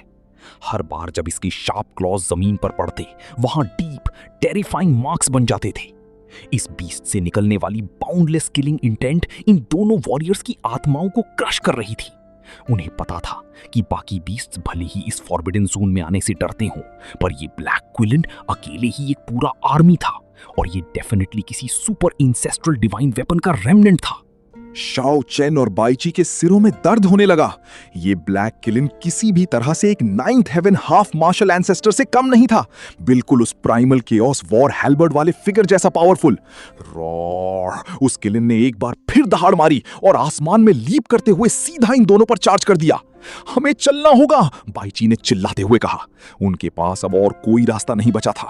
पीछे ब्लैक किलिन मौत बनकर आ रहा था और आगे वो सोता हुआ एंसेस्ट्रल गॉड वेपन था। मौत दोनों तरफ थी, पर उन्होंने आगे की तरफ भागने का डेस्परेट फैसला लिया। पफ! उस ब्लैक किलिन के क्लॉज ने जमीन पर लैंड करते ही वहां की हार्ड जमीन को मक्खन की तरह फाड़ दिया और एक कई किलोमीटर लंबा क्रैक क्रिएट कर दिया। शाओ चेन और बाईची उस क्रैक में गिरते गिरते बचे, और तभी उस किलिन के चार्ज करने के दौरान एक फ्लैश ऑफ लाइट हुई और उन्होंने क्लियरली उस मॉन्स्टर की असली फॉर्म देखी। वो किलिन अचानक से एक मैसिव, सिंपल और कंप्लीटली ब्लैक टूटे हुए सेबर, ब्रोकन सॉर्ड या ब्लेड में बदल गया। एक black broken sabre? Xiao Chen की आंखें फटी की फटी रह गईं। ये मुझे इतना familiar क्यों लग रहा है? उसने शॉक में खुद से पूछा। अगले ही सेकंड वो ब्लैक ब्रोकन सेबर दोबारा से किलिन फॉर्म में ट्रांसफॉर्म हो गया और उनकी तरफ बढ़ने लगा। ये colossal black sabre almost 60 metres tall और 150 मीटर्स लॉन्ग था। ऐसा लग रहा था जैसे कोई डिमोनिक सिटी उन्हें कुचलने के लिए उड़ती हुई आ रही हो। बूम! उसके जायंट हाथों ने हवा में से पत्थर और सैंड की आंधी ला दी। बाईची का चेहरा पीला पड़ चुका था। अगर ये ऐसे ही आगे बढ़ता रहा तो हम सोते हुए जायंट से टकरा जाएंगे, उसने कहा। उस ब्लैक ब्रोकन सेबर ने अचानक से एक और ब्लेजिंग सेबर लाइट उनकी तरफ चॉप की। शाओ चेन और बाईची ने डेस्परेट होकर अपने आगे की स्पेस को फाड़ा और उस स्पेशल क्रैक में कूद गए ताकि अटैक से बच सकें। लेकिन उस अटैक का शॉक वेव इतना टेरिफाइंग था कि उसने उस स्पेशल पैसेज को ही हवा में शैटर कर दिया। बूम! वो दोनों बुरी तरह से गिर पड़ते उस डायमेंशन से बाहर जमीन पर आ गिरे। उन्होंने शुक्र मनाया कि वो सेबर लाइट उन्हें डायरेक्ट हिट नहीं कर पाई, वरना वहीं उनके 2 टुकड़े हो जाते। वो ब्लैक ब्रोकन सेबर वापस उस सिनिस्टर काइलिन फॉर्म में आ गया था। तभी शाओ चेन के दिमाग में पुरानी यादों का एक फ्लड आ गया। ये वही है, मुझे याद आ गया, शाओ चेन ने प्रैक्टिकली चिल्लाते हुए कहा। उसे याद आया कि जब वो इमॉर्टल्स के वर्ल्ड में ट्रैप्ड ड्रैगन आइलैंड पर फंसा हुआ था, तब वहां के लेजेंडरी डीमन ची यू ने उसे एक नेमलेस ब्लैक ब्रोकन सेबर दिया था।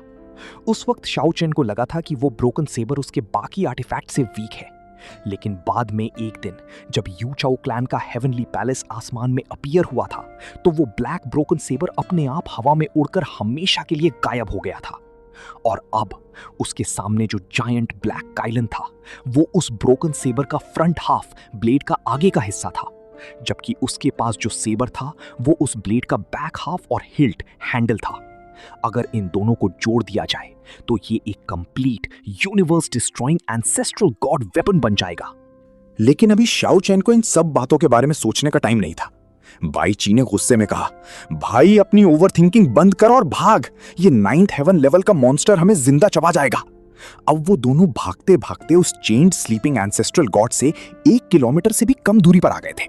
उन्हें पता था कि अगर वो स्लीपिंग गॉड जाग गया तो उनकी मौत निश्चित है। उनके पीछे उस माउंटेन जैसे ब्लैक किलिन ने गुस्से में एक और थंडरस रोर मारी और एक और ऐसी ब्लाइंडिंग सेबर लाइट उनकी तरफ फेंक दी जिसमें कई हाफ मार्शल एंसेस्टर्स को राख करने की ताकत थी। इस अटैक को डॉज करने के लिए शाओ चेन और बाईची को मजबूरन उस सोते हुए जायंट के बिल्कुल क्लोज रेंज में कूदना पड़ा। रंबल! उस ब्लैक ब्रोकन सेबर का अटैक जमीन से टकराया और उसने एक ऐसा भयंकर एक्सप्लोजन क्रिएट किया जिसकी आवाज वैली के कोने कोने तक गूंज उठी। और यही उनकी सबसे बड़ी गलती थी। उस धमाके की वजह से उस विशाल सोते हुए जायंट के लाउड स्नोरिंग अचानक से एकदम रुक गई। वहां एक बर्फ जैसा डेथली सन्नाटा छा गया।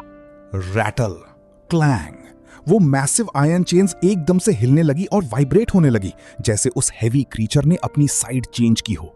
और फिर एक ऐसी आवाज आई जो हवा में थंडर की तरह गूंजी, जिसने उन दोनों के ईयर ड्रम्स फाड़ देने जैसा दर्द दिया। कौन है वो जिसने मेरी नींद खराब की? ये आवाज सुनते ही शाओ चैन और बाईची के दिलों की धड़कन रुक गई। उनके ठीक पीछे खड़ा ब्लैक क्विलिन भी अचानक से अग्रेसिवली दहाड़ने लगा, लेकिन वो पीछे नहीं हटा। वो अपनी जगह पर खड़े रहकर अपनी पूंछ हिलाने लगा, जैसे वो किसी को प्रोवोक कर रहा हो। तब उन दोनों ने उस सोते हुए जायंट को फुली उठते हुए देखा। उसका आकार कैसा था? वो एक जायंट टॉर्टस यानी कछुए की शेप में था, पर उसकी गर्दन पर कछुए का नहीं बल्कि एक टेरिफाइंग और मैजेस्टिक ड्रैगन का सर था। इसके लिम्स नहीं थे, बल्कि उसकी जगह दोनों साइड पर ऐसी डिवाइन पंख यानी विंग्स थे जिन पर काले स्केल्स लगे हुए थे। ये मॉन्स्ट्रस ड्रैगन टर्टल 200 मीटर लंबा था। तुम दो छोटे कीड़े यहां आकर मेरी नींद खराब करने की हिम्मत कैसे कर सकते हो?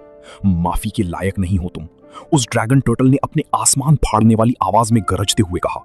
उसके एक एक वर्ड से इतनी टेरिफाइंग किलिंग स्वॉर्ड ची रिलीज हो रही थी कि साफ पता चल रहा था कि ये डेफिनेटली एक प्योर एंसेस्ट्रल गॉड लेवल का वजूद है। ड्रैगन टर्टल की ग्लोइंग आंखों में गुस्सा भर गया था। वो बस इन दोनों को एक सांस में राख करने ही वाला था कि तभी अचानक से अंधेरे को चीरते हुए एक ग्लोइंग एज्योर लाइट आसमान से नीचे आई। रुक जाओ, मर्सी दिखाओ। ये और कोई नहीं बल्कि उनका मार्शल इम्प्रिंट, मार्शल मार्क था, जो बिल्कुल ठीक टाइम पर वहां पहुंच गया था। पर वो अकेला नहीं था। उसके ठीक पीछे वही कोलोसल प्राइमल केओस वॉर हेल्बर्ट पकड़े हुए टॉल फिगर और उसकी मिस्टीरियस स्वॉर्ड विल्डिंग औरत पार्टनर हवा को चीरते हुए उसके पीछे भागते हुए आ रहे थे। ब्लैक क्विलिन ने जैसे ही उन्हें देखा, उसने एक जोरदार रोर मारी और एक मैसिव डीमोनिक दीवार बनकर मार्शल इम्प्रिंट का रास्ता ब्लॉक कर लिया। बेवकूफ क्विलिन, तुम मुझे पहचानता नहीं क्या? मार्शल इम्प्रिंट ने बुरी तरह गुस्से में चिल्लाते हुए कहा। पीछे से उस मिस्टीरियस औरत ने एक डार्क स्माइल के साथ कहा, क्विलिन सेबर जाग चुका है, अब हम तीनों मिलकर तुझे मिटा देंगे। तू कहां भागेगा? मार्शल इम्प्रिंट के होश उड़ गए। वो पहले से ही 2 सुप्रीम नाइन्थ हेवन बीइंग से डरकर भाग रहा था, और अब उसके सामने ये तीसरा ब्लैक क्विलिन और चौथा ड्रैगन टर्टल भी आ गया था। वू बाउंड ड्रैगन टर्टल थोड़ी देर के लिए चुप हो गया। उसने अपनी बड़ी आंखों से उस अज्योर ग्लोइंग मार्शल इम्प्रिंट को ध्यान से देखा। तू कुछ जाना पहचाना लग रहा है। तू तो मेरा एक पुराना दोस्त लग रहा है, ड्रैगन टर्टल ने अजीब सी आवाज में कहा। पर दोस्त बोलने के अगले ही पल उसने अपने मुंह से एक भयानक स्वॉर्ड रे डायरेक्ट मार्शल इम्प्रिंट पर शूट कर दी। स्पेस वहां ग्लास की तरह टूट गया। शाओ चियान और बाईची बड़ी मुश्किल से उधर से कूदकर दूर भागे, क्योंकि इन सुपर बीइंग्स की लड़ाई के बीच आना मौत को दावत देना था। रुक जा, मैं ही हूं, हमला मत कर, मार्शल इम्प्रिंट बुरी तरह घबराकर चिल्लाया। एक तरफ ब्लैक किलिन अटैक कर रहा था, पीछे से स्वॉर्ड वुमन अटैक कर रही थी। पूरा स्पेस ब्लास्ट्स और एक्सप्लोजन से कांप रहा था। और तभी उस ड्रैगन टर्टल ने एकदम इंसेन और लाउड हंसी हंसना शुरू कर दिया। तो तू वही है, तू तो वही फ्रॉडस्टर, वही धोखेबाज स्विंडलर है। उसने अपनी मैसिव चेन्स को जोर जोर से हिलाना शुरू कर दिया। ड्रैगन टर्टल की हंसी रुकने का नाम ही नहीं ले रही थी। उसने उस एब्सोल्यूट टेरिफाइंग एनवायरनमेंट में मार्शल इम्प्रिंट की पोल खोलना शुरू कर दिया। मुझे याद आ गया, तू वही है ना जिसने यू चाओ क्लैन को धोखा देकर उनका हेवेंस नेस्ट चुरा लिया था।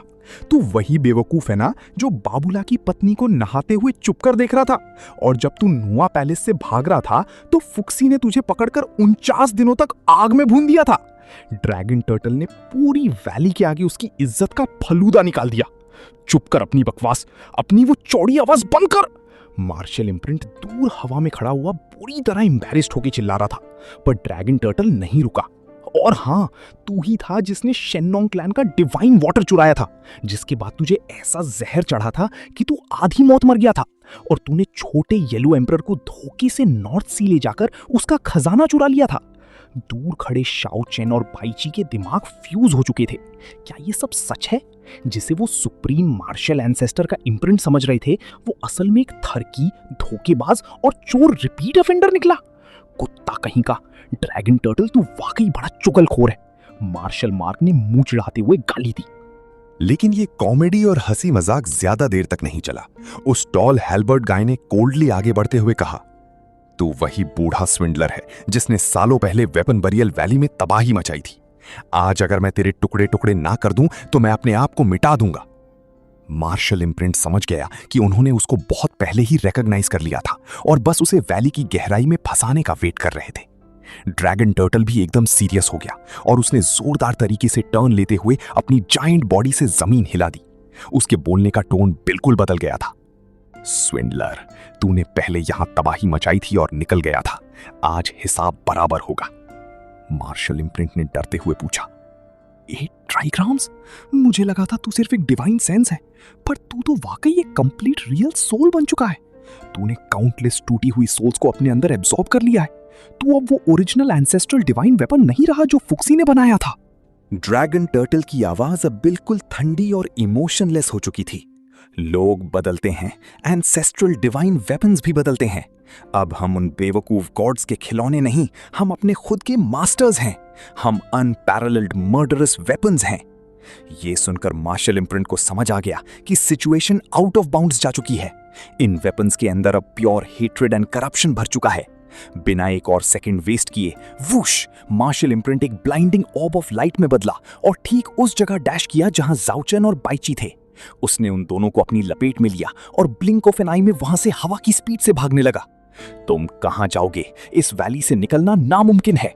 ड्रैगन टर्टल और उन तीनों फिगर्स ने उन्हें तुरंत चेस करना शुरू कर दिया। पूरा वैली चेस सीक्वेंस और ब्लास्ट्स की आवाजों से भर गया था।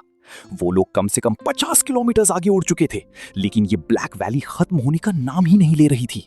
आगे भागते हुए उन्होंने देखा कि वैली का साइज अब धीरे धीरे नैरो हो रहा था।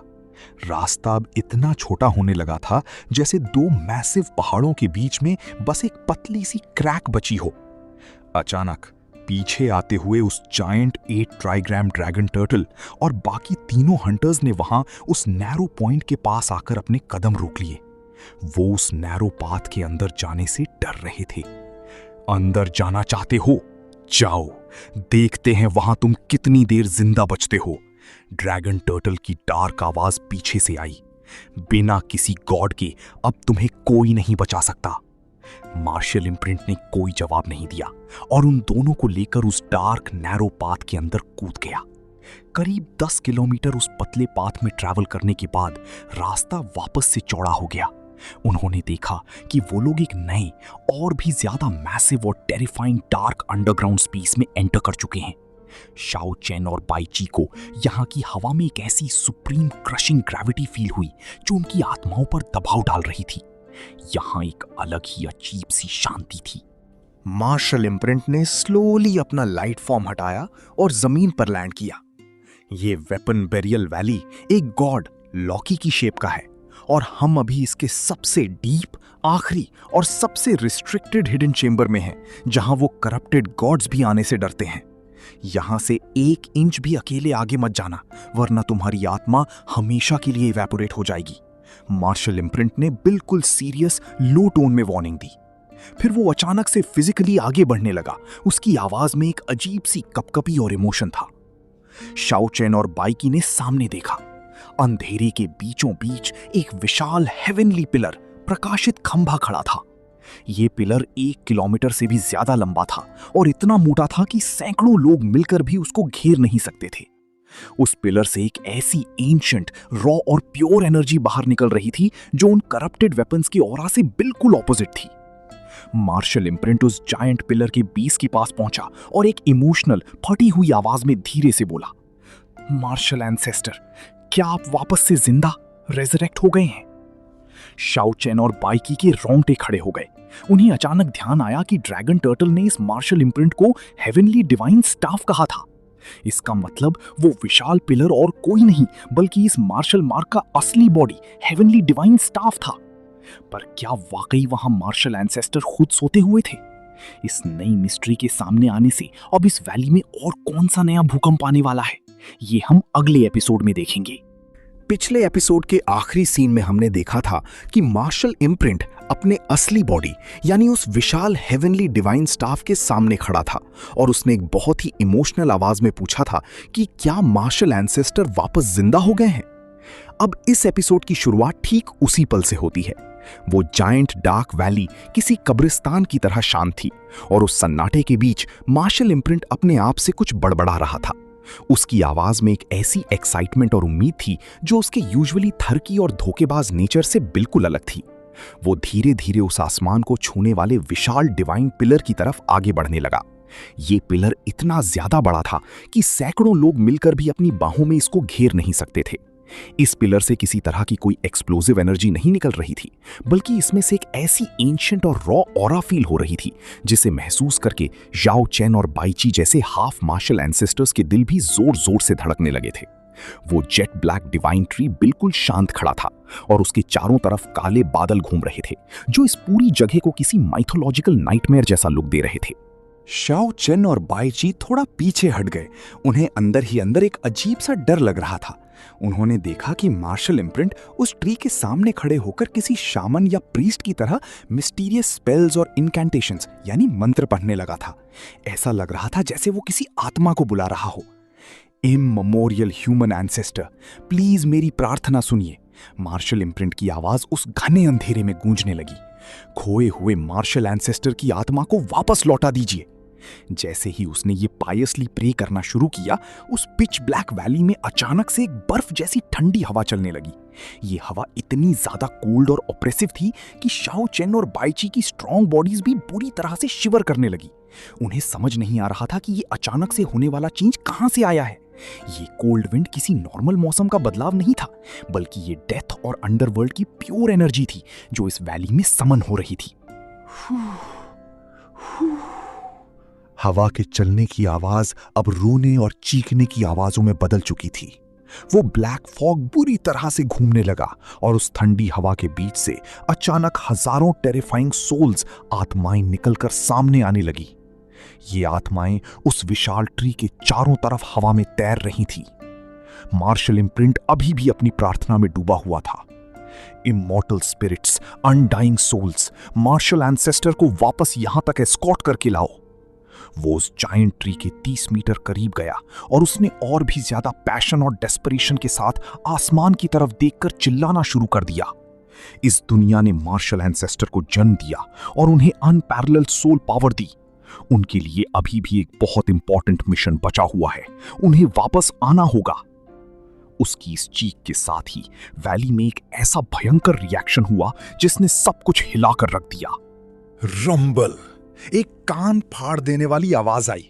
ऐसा लगा जैसे उस अंधेरे के बीच स्पेस के टुकड़े टुकड़े हो गए हों। बिल्कुल ऐसे जैसे दुनिया के दूसरे डायमेंशन का दरवाजा खुल गया हो। वो ठंडी हवा अब एक तूफान का रूप ले चुकी थी। हजारों आत्माएं चीखते हुए उस फॉग में घूम रही थी और अंधेरा इतना घना हो गया था कि शाओ चेन को अपने खुद के हाथ तक दिखाई नहीं दे रहे थे।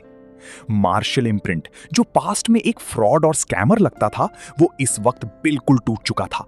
उसकी आवाज में सच्चा दर्द था। जीतने से पहले ही मौत आ गई। एक हीरो का दिल आंसुओं से भरा है। इस एरा को एक जिंदा मार्शल एंसेस्टर की जरूरत है, मरे हुए की नहीं। मार्शल एंसेस्टर, वापस जिंदा हो जाओ। उसके इस आखिरी रोर के साथ ही उस विशाल ट्री के ठीक सामने एक वर्ल्ड शेकिंग एक्सप्लोजन हुआ। बूम! एक मिस्टीरियस वर्ल्ड गेट ओपन हुआ और वहां से एक ऐसी बाउंडलेस पावर इरप्ट हुई जिसने मिनटों में पूरे स्पेस को हिला दिया। इस भयंकर एक्सप्लोजन की शॉक वेव ने शाओ चेन और बाईची को किसी तिनके की तरह हवा में उड़ा दिया। वो दोनों बुरी तरह से टकराते हुए कई 100 मीटर पीछे जा गिरे। उनकी आत्माएं कांप रही थी क्योंकि उस गेट से निकलने वाली एनर्जी इतनी ज्यादा टेरिफाइंग थी कि उनके लिए वहां एक कदम आगे बढ़ाना भी हेल में चलने जैसा था। वू वू क्रेजी विंड्स उस वैली में स्वीप कर रही थी। उन्होंने देखा कि उस अंधेरे में अचानक से हजारों फीट टॉल, विशाल और हीरोइक बैटल सोल्स की फैंटम्स खड़े हो गई थी। ये सोल शैडोज उस जायंट ट्री जितनी ही टॉल थी।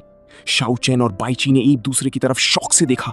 क्या वाकई में मार्शल एंसेस्टर जिंदा होने वाले थे?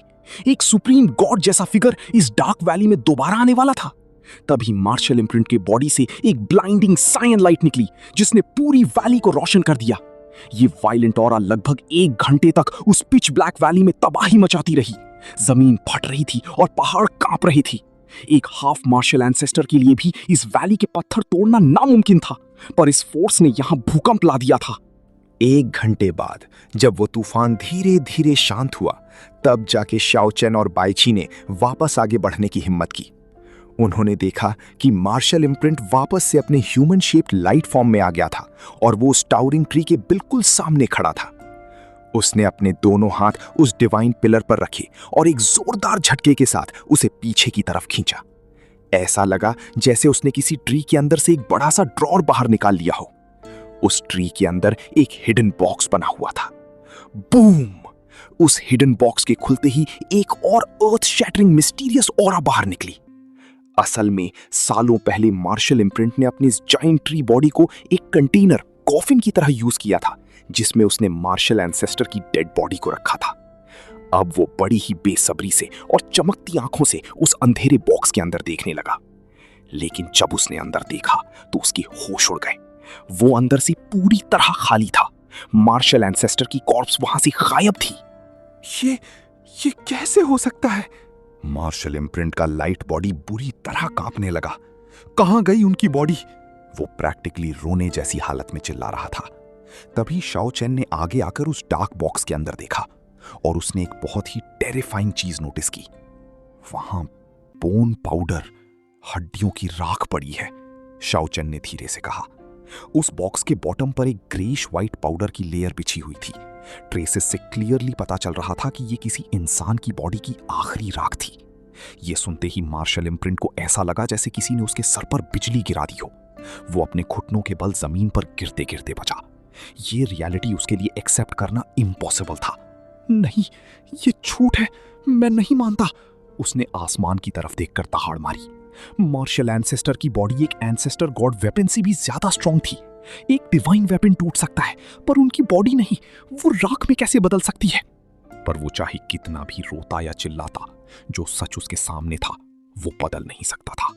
मार्शल इम्प्रिंट अपने दुख में बुरी तरह से पागल हो चुका था। वो लगातार चीख रहा था और उसकी इन्हीं चीखों के बीच शाओ चेन और बाईची को इस जगह की सबसे बड़ी डार्क हिस्ट्री का पता चल रहा था।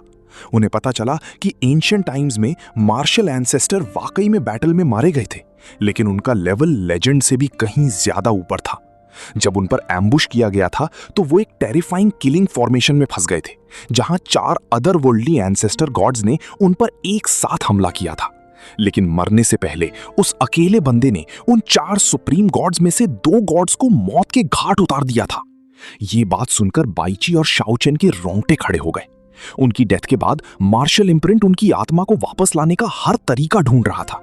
ये वेपन बरियल वैली एक ऐसी मिस्टिकल जगह थी जो किसी डिवाइन वेपन को ग्रो और इवॉल्व होने में मदद करती थी। इसीलिए मार्शल इम्प्रिंट ने अपनी खुद की मेन बॉडी इस डिवाइन ट्री का सैक्रिफाइस दिया और मार्शल एंसेस्टर की बॉडी को एक वेपन की तरह ट्रीट करके इस वैली की डेप्थ्स में बरी कर दिया था, ताकि वो वक्त के साथ दोबारा रिवाइव हो सके।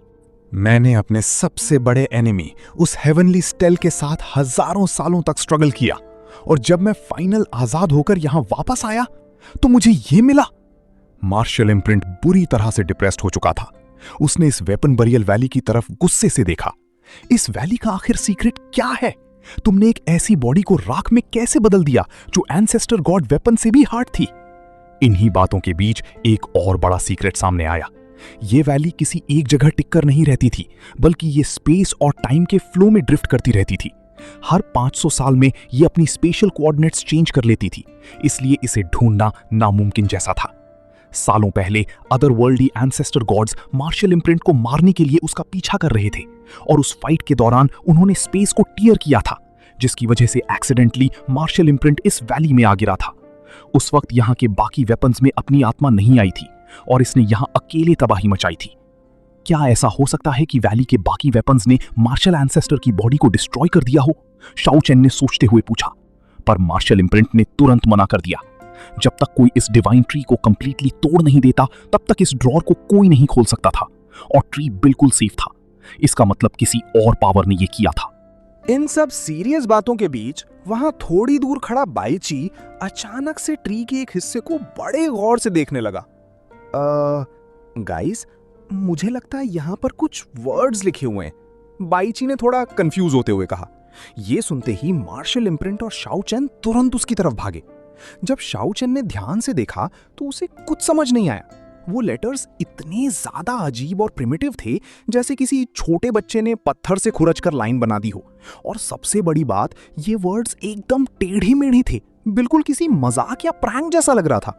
उन वर्ड्स की हैंडराइटिंग देखते ही शाओ चेन को केकी की याद आ गई, क्योंकि ये उसी के लेवल की घटिया हैंडराइटिंग थी। इस पर क्या लिखा है? बाईची और शाओ चेन सच में जानना चाहते थे। मार्शल इम्प्रिंट, जो एक एज्योर ग्लोइंग बॉल था, उसके फेस पर गुस्से से बिल्कुल ग्रीन लाइट आने लगी। उसका गुस्सा अभी आसमान छू रहा था। उसकी आवाज सुनकर ऐसा लग रहा था जैसे उसकी नाक टेढ़ी हो गई हो। उसने दांत पीसते हुए कहा, इस पर लिखा है XXXX was here। मैं यहां आया था। ये सुनते ही शाओ चेन और बाईची का मुंह खुला का खुला रह गया। वो XXX कोई एक्चुअल नाम नहीं था, बल्कि किसी ने रैंडमली सिंबल बना दिए थे। एक सुप्रीम डिवाइन ट्री, जो कि पूरे यूनिवर्स का सबसे रेयर और होली आर्टिफैक्ट था। किसी ने वहां आकर उसको एक टूरिस्ट स्पॉट समझ लिया था और उस पर ग्राफिटी करके चला गया था। मार्शल इम्प्रिंट का ईगो कंप्लीटली डिस्ट्रॉय हो चुका था। कुत्ते का बच्चा, अगर तू मेरे हाथ लग गया ना तो मैं तेरे टुकड़े टुकड़े कर दूंगा। वो हवा में उछल उछल कर गालियां देने लगा। उसकी हालत देखकर दुख भी हो रहा था और हंसी भी आ रही थी। करीब 1 घंटे तक गुस्से में यहां वहां घूमने के बाद मार्शल इम्प्रिंट ने उस टेक्स्ट को ध्यान से एनालाइज किया और तब जाके उसके दिमाग में एक ट्यूबलाइट जली। उसने अचानक एक ठंडी सांस ली और हेटफुली कहा, मत सोच कि मुझे नहीं पता तू कौन है। मैं डायरेक्टली तुझसे नहीं लड़ सकता, इसलिए मैं अब तेरे उस ट्रेजर को बर्बाद करूंगा। ये बोलने के बाद उसकी सारी उदासी और डिप्रेशन एकदम से गायब हो गई, जैसे कुछ हुआ ही ना हो। अचानक से मार्शल इम्प्रिंट ने एक बहुत ही भयंकर और मलिशियस ईवल हंसी हंसना शुरू कर दिया। ये हंसी सुनकर शाओ चेन के रोंगटे खड़े हो गए। ब्रैट, उसका बदला लेने के लिए मैं सबसे पहले तुझसे थोड़ा इंटरेस्ट वसूल करूंगा। मार्शल इम्प्रिंट ने सडनली अपनी बॉडी को मूव किया और बिना किसी वार्निंग के सीधा शाओ चेन के ऊपर लीप कर गया। बाम! एक जोरदार धक्का लगा और शाओ चेन हवा में उड़ता हुआ दूर जा गिरा। ओए बुढ़े फ्रॉड, तू पागल हो गया है क्या? शाओ चेन ने अपनी पीठ रगड़ते हुए दर्द में चिल्लाया। मैं पागल नहीं हुआ हूं, मैं बस अपनी भड़ास निकाल रहा हूं। मार्शल इम्प्रिंट वापस से एक ईवल स्माइल के साथ शाओ चेन की तरफ आने लगा। फायर स्टिक, मत सोच कि मैं तुझसे डरता हूं। शाओ चेन का गुस्सा भी भड़क उठा और उसने तुरंत अपनी 6 हेवनली स्टील्स और 27 डिवाइन स्वॉर्ड्स का फॉर्मेशन हवा में समन कर लिया। पर रिजल्ट, एक 9th heaven martial ancestor level के अपोनेंट के सामने शाओ चेन बुरी तरह पीटा गया। उसकी अच्छी खासी धुलाई हो गई थी। बाईची दूर से शांति से ये सब देख रहा था। वो बीच में नहीं आया, क्योंकि उसे पता था कि मार्शल इम्प्रिंट सच में शाओ चेन की जान नहीं लेना चाहता था। शाओ चेन जमीन पर बैठकर अपने दर्द को सह रहा था। फायर स्टिक, तू बस रुक जा, एक दिन मैं इसका बदला जरूर लूंगा, उसने आंख दिखाते हुए कहा। मेरा नाम फायर स्टिक नहीं है, मैं मार्शल एंसेस्टर की ट्रू स्क्रिप्चर हूं, मुझे सिर्फ मार्क ऑफ द मार्शलिस्ट बुलाओ, उसने अकड़ते हुए जवाब दिया। लेकिन तभी अचानक से उनका यह मजाक एक टेरिफाइंग साउंड के आगे रुक गया। क्लैंग! इस डार्क वैली की जमीन अचानक से कांपने लगी, जैसे किसी बहुत ही मैसिव चीज ने अपनी साइड चेंज की हो। मार्शल इम्प्रिंट का चेहरा तुरंत बदल गया। नॉर्मल कंडीशंस में किसी भी नए एंसेस्टर गॉड वेपन की हिम्मत नहीं होती थी कि वो इस सेकंड वैली के अंदर एंटर करे, क्योंकि यहां से कोई जिंदा वापस नहीं गया था। पर आज एक अजीब सी अनसेटलिंग ग्रेविटी फील हो रही थी। वैली के क्लिफ की तरफ, जहां से पतला रास्ता बाहर की तरफ जाता था, वहां अचानक से एक ब्लाइंडिंग येलो लाइट चमकने लगी। उस येलो लाइट के बीच से फूक्सी 8 ट्राइग्राम्स, जो उस ड्रैगन टर्टल की रियल फॉर्म थी, की डार्क और हॉन्टिंग आवाज आई। फायर स्टिक, बाहर निकल और अपनी मौत के लिए तैयार हो जा। भले ही वो ड्रैगन टर्टल बाहर की वैली में आयरन चेन से बंधा हुआ था, पर उसकी प्योर किलिंग इंटेंट इस जगह को कंप्लीटली डोमिनेट कर रही थी।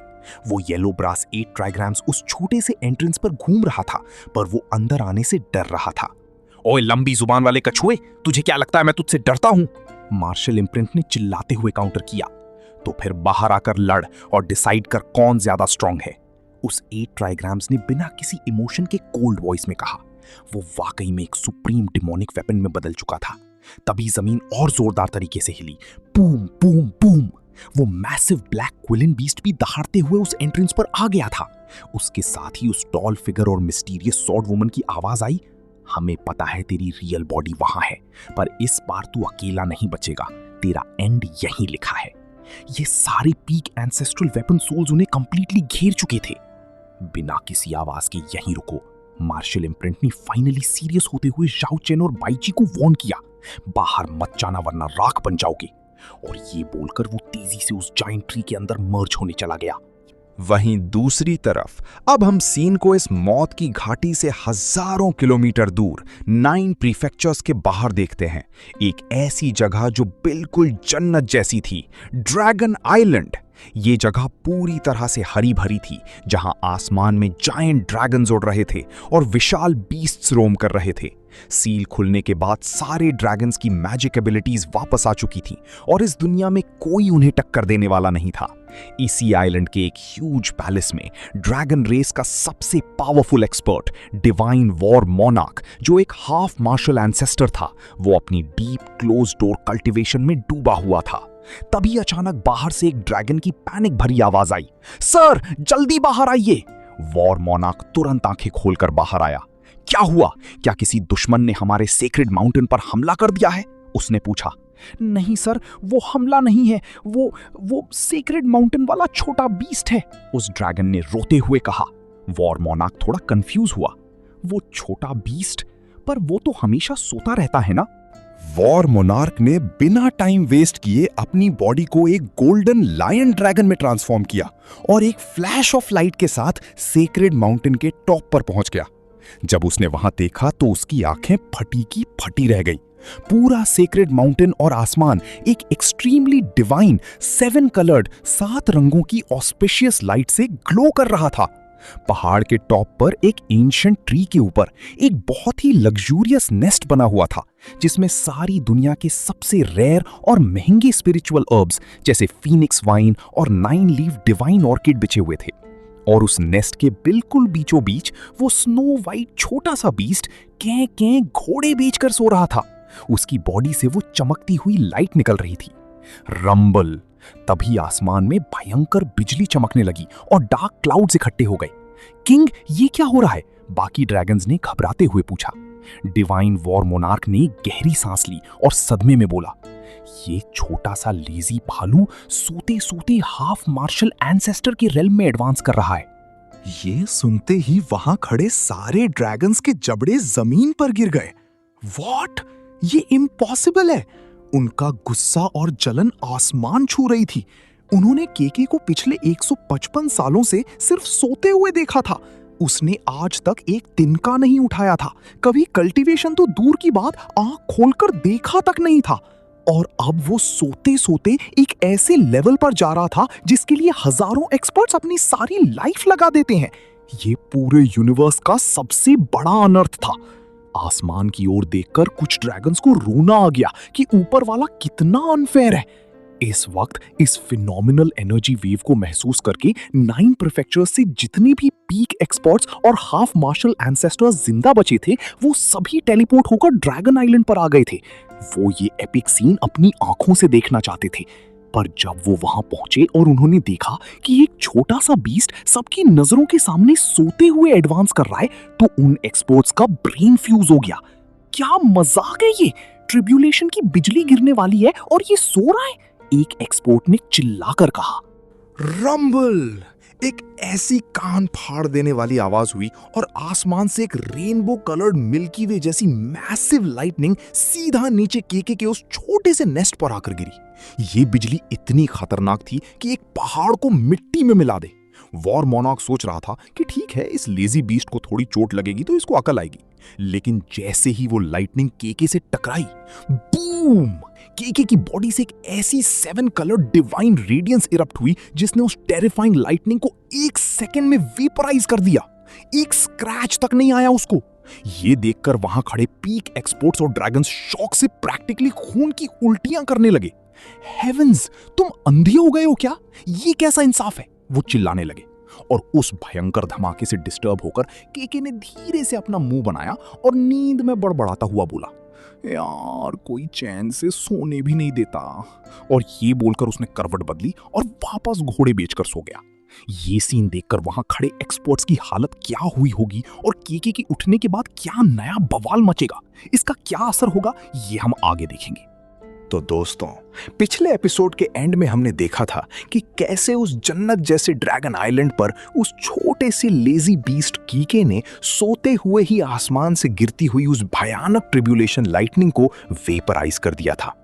वहां खड़े सारे पीक एक्सपर्ट्स और ड्रैगन्स का दिमाग प्रैक्टिकली फ्यूज हो चुका था। पर अब चलते हैं वापस उस मौत की घाटी में, यानी वेपन बरियल वैली की उस एक्सट्रीम डार्क डेप्थ में, जहां मौत एक पल के लिए भी अपना साया नहीं हटा रही थी। एक तरफ जहां की के सोते हुए जन्नत के मजे ले रहा था, वहीं दूसरी तरफ शाओ चैन और बाईची मौत के बिल्कुल सामने खड़े थे। उस बॉटमलेस डार्कनेस के बीच वो विशाल हेवनली डिवाइन पिलर, प्रकाशित खंबा, जो कि असल में मार्शल इम्प्रिंट की रियल बॉडी डिवाइन वुड था, वो बिल्कुल शांत खड़ा था। पर अचानक आसमान फाड़ देने वाली बिजलियां, बोल्ट्स ऑफ लाइटनिंग उस डिवाइन वुड के चारों तरफ फ्लैश होने लगी। उस ब्लाइंडिंग इलेक्ट्रिक लाइट ने उस पूरे 1 किलोमीटर लंबे पेड़ को कंप्लीटली सबमर्ज कर लिया था। ऐसा लग रहा था जैसे उस डेड वुड के अंदर किसी ने अचानक से एंडलेस लाइफ फोर्स डाल दी हो। वो जायंट डिवाइन ट्री अचानक से जिंदा हो उठा था। इसका ऑरा इतना ज्यादा टेरिफाइंग था कि शाओ चैन और बाईची की आत्माएं बुरी तरह से कांपने लगी थी। तभी उस घने अंधेरे को चीरते हुए एक बेहद ही ठंडी और मॉकिंग आवाज आई। ये आवाज उस करप्टेड फुक्सी 8 ट्राइग्राम्स की थी। स्विंडलर, तू सिर्फ लोगों को बेवकूफ बनाना जानता है, तेरे पास और कोई ताकत नहीं है। उसके इतना बोलते ही क्लैंग की एक कान फाड़ देने वाली आवाज गूंजी, और हैरत की बात यह थी कि बजाय डरने के वो ग्लोइंग अज़्योर मार्शल इम्प्रिंट हवा में एकदम एग्जैजरेटेड तरीके से वाइब्रेट करने लगा और इतनी जोर जोर से हंसने लगा कि उसकी हंसी से पूरी वैली में भूकंप आ गया। उसकी हंसी में डर नहीं, बल्कि एक अजीब सा कॉन्फिडेंस और प्योर मैडनेस थी। लेकिन पीछे खड़े उस टॉल फिगर और मिस्टीरियस सॉर्ड वुमन को उसकी ये हंसी बिल्कुल पसंद नहीं आई।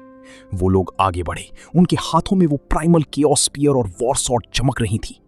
उन सभी एंसेस्टर गॉड लेवल के वेपन्स ने मिलकर उस मार्शल इम्प्रिंट को सेंटर में फोर्स करना शुरू कर दिया। सामने से वो विशाल ब्रॉन्ज 8 ट्राइग्राम्स, जो अभी भी उन ह्यूज आयरन चेन से बंधा हुआ था, वो गुस्से में बुरी तरह से शेक कर रहा था। उन चारों तरफ से आने वाली गॉड लेवल किलिंग इंटेंट ने उस एरिया की स्पेस को कंप्लीटली फ्रीज कर दिया था।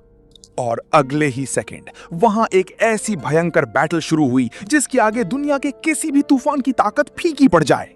मार्शल इम्प्रिंट ने एक जोरदार दहाड़ मारी और अपना अज़्योर फिस्ट हवा में वेव किया। उस एक सिंगल पंच में इतनी रॉ फिजिकल पावर थी कि उसने सामने वाले वॉइड को कांच की तरह शैटर कर दिया। स्पेस में हजारों फीट लंबी दरारें पड़ गईं। उस विशाल डिवाइन वुड ने अपने मुंह से एक ऐसी ब्लाइंडिंग लाइट बीम शूट की जो सीधा सैकड़ों किलोमीटर दूर तक चीरती हुई निकल गई। ये लाइट बीम सीधा उन 8 मिस्टीरियस कैरेक्टर्स ट्राइग्राम से जा टकराई और बूम, एक अर्थ शैटरिंग एक्सप्लोजन हुआ। पूरे वैली के पत्थर हवा में उड़ने लगे। उस अज़्योर ग्लोइंग फिगर के फिस्ट्स लगातार उस प्राइमल कियोस वॉर स्पीयर के साथ क्लैश कर रहे थे। Clang clang clang. हर एक स्ट्राइक से निकलने वाली डेफनिंग मेटालिक साउंड शाओ चैन और बाईची के ईयर ड्रम्स को फाड़ने की कोशिश कर रही थी। ये बैटल इतनी इंटेंस थी कि दोनों तरफ से किलिंग ची का एक समुंदर बह रहा था। इस गॉड लेवल क्लैश के बीच खड़ा रहना किसी सुसाइडल मिशन से कम नहीं था।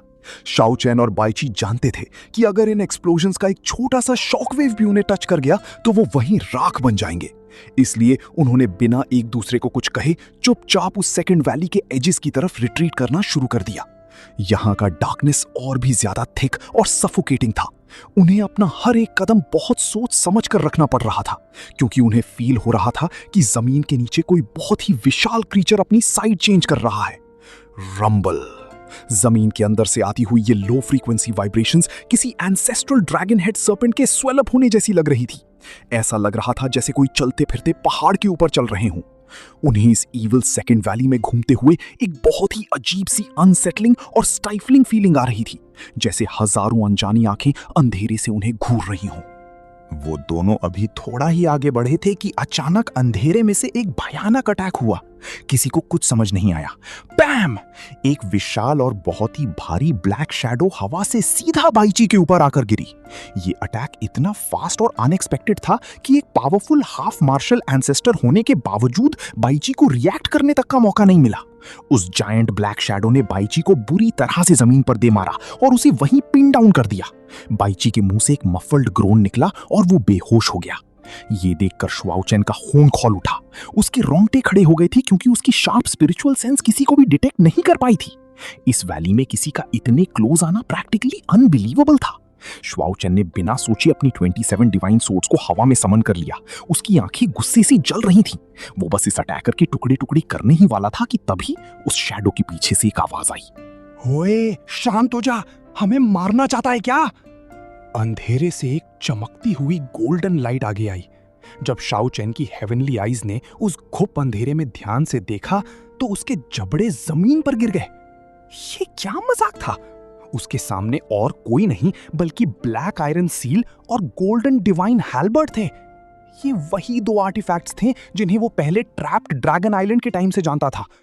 और जिस मैसिव हिल साइज्ड ब्लैक शैडो ने बाइची को क्रश किया था, वो एक्चुअली में ब्लैक आयरन सील ही था जिसने अपना साइज एक पहाड़ जितना बड़ा कर लिया था। शाओ चेन का गुस्सा अब कंफ्यूजन में बदल गया। उसने चिल्लाकर पूछा, तुम लोग यहां क्या कर रहे हो और तुमने बाइची पर स्नीक अटैक क्यों किया? गोल्डन डिवाइन हैल्बर्ट ने हवा में थोड़ा प्राउडली घूमते हुए जवाब दिया, अरे वो ठीक है, उसे बस ओल्ड ब्लैक ने थोड़ा नॉकआउट किया है।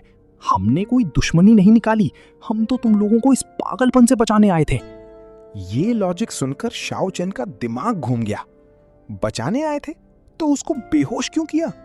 गोल्डन हैल्बर्ट ने एक्सप्लेन किया, क्योंकि ये सेकंड वैली एक बहुत ही ईविल जगह है। हमने तुम दोनों को गलत डायरेक्शन में जाते देखा था। तुम लोग सीधा मौत के मुंह में घुस रहे थे। हमें लगा कि इससे पहले तुम कोई स्टूपिड हरकत करो, तुम्हें बेहोश करके यहां से निकाल लेना ज्यादा सेफ रहेगा। शाओ चैन अपना सर खुजाने लगा।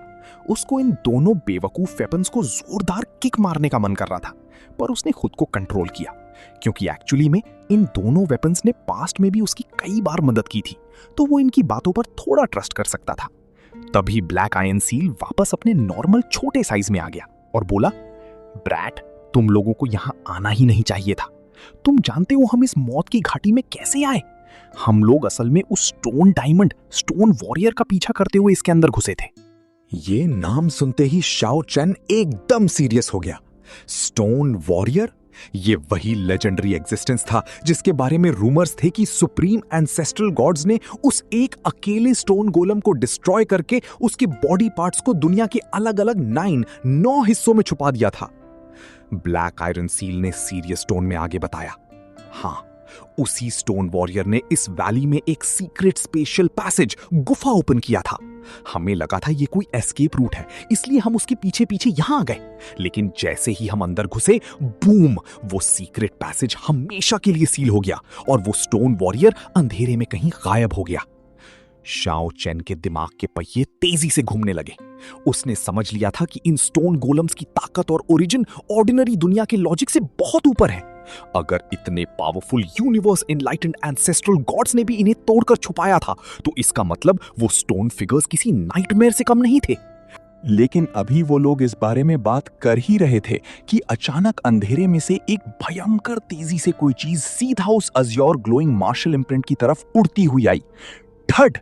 वो चीज सीधा मार्शल इम्प्रिंट की पीठ पर लगी और उस जायंट ग्लोइंग फिगर को हवा में उड़ाती हुई काफी दूर फेंक दिया। ये अटैक इतना सडन था कि बाकी सब बस देखते रह गए।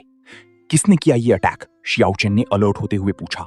जब उन्होंने उस ऑब्जेक्ट को जमीन पर गिरते देखा तो वो एक राउंड स्टोन बॉल जैसा लग रहा था, पर जब शियाओ चेन ने अपनी शार्प विजन से फोकस किया तो उसकी आत्मा कांप उठी। वो कोई बॉल नहीं थी, वो एक स्माइलिंग स्टोन स्कल, हंसती हुई पत्थर की खोपड़ी थी। उस अंधेरे में उस खोपड़ी की स्माइल इतनी ज्यादा सिनिस्टर और टेरिफाइंग लग रही थी कि किसी का भी दिल धड़कना बंद हो जाए। इसका आधा स्कल एक्चुअली यहां पर है। शियाओ चेन ने प्रैक्टिकली होश खोते हुए बड़बड़ाया। उसे समझ आ गया था कि ये उसी एंशिएंट स्टोन वॉरियर का एक मिसिंग बॉडी पार्ट है जो यहां इस वैली में हिडन था। इस हॉरिफाइंग नजारे को वो प्रोसेस कर ही रहा था कि चाओ चेन को अचानक से अपने पैरों के आसपास एक बहुत ही कोल्ड और पैरालाइजिंग सेंसेशन फील हुई।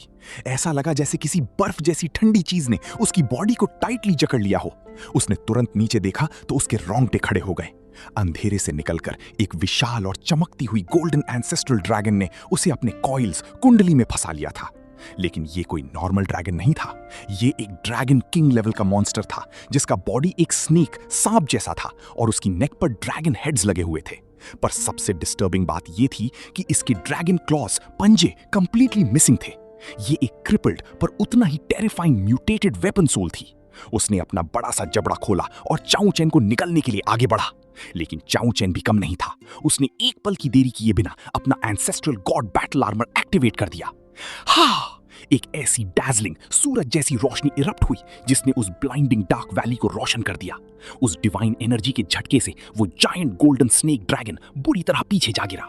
अपनी जान बचाते हुए जब शाओ चेन वहां से थोड़ा पीछे हटा तो उसके पैर के नीचे कुछ पत्थर जैसी चीज आई। आम लोग होते तो इसे इग्नोर कर देते, पर शाओ चेन की सेंसेस इस इविल वैली में अपनी पीक पर थीं। उसने तुरंत नीचे झुककर उस ऑब्जेक्ट को उठाया। जैसे ही उसके हाथ उस चीज पर पड़े, उसके पूरे जिस्म में एक इलेक्ट्रिक करंट जैसा दौड़ गया।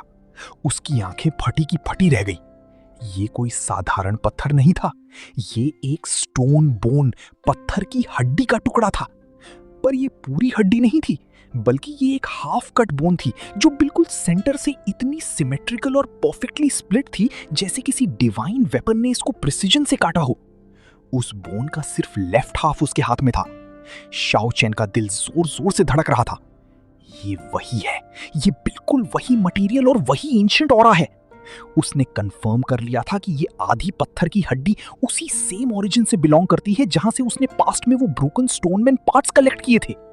इस वैली में उन सुप्रीम एंटिटीज के सबसे डीप सीक्रेट्स छुपे हुए थे। वहीं दूसरी तरफ उस बैटल की सिचुएशन पूरी तरह से बदल चुकी थी।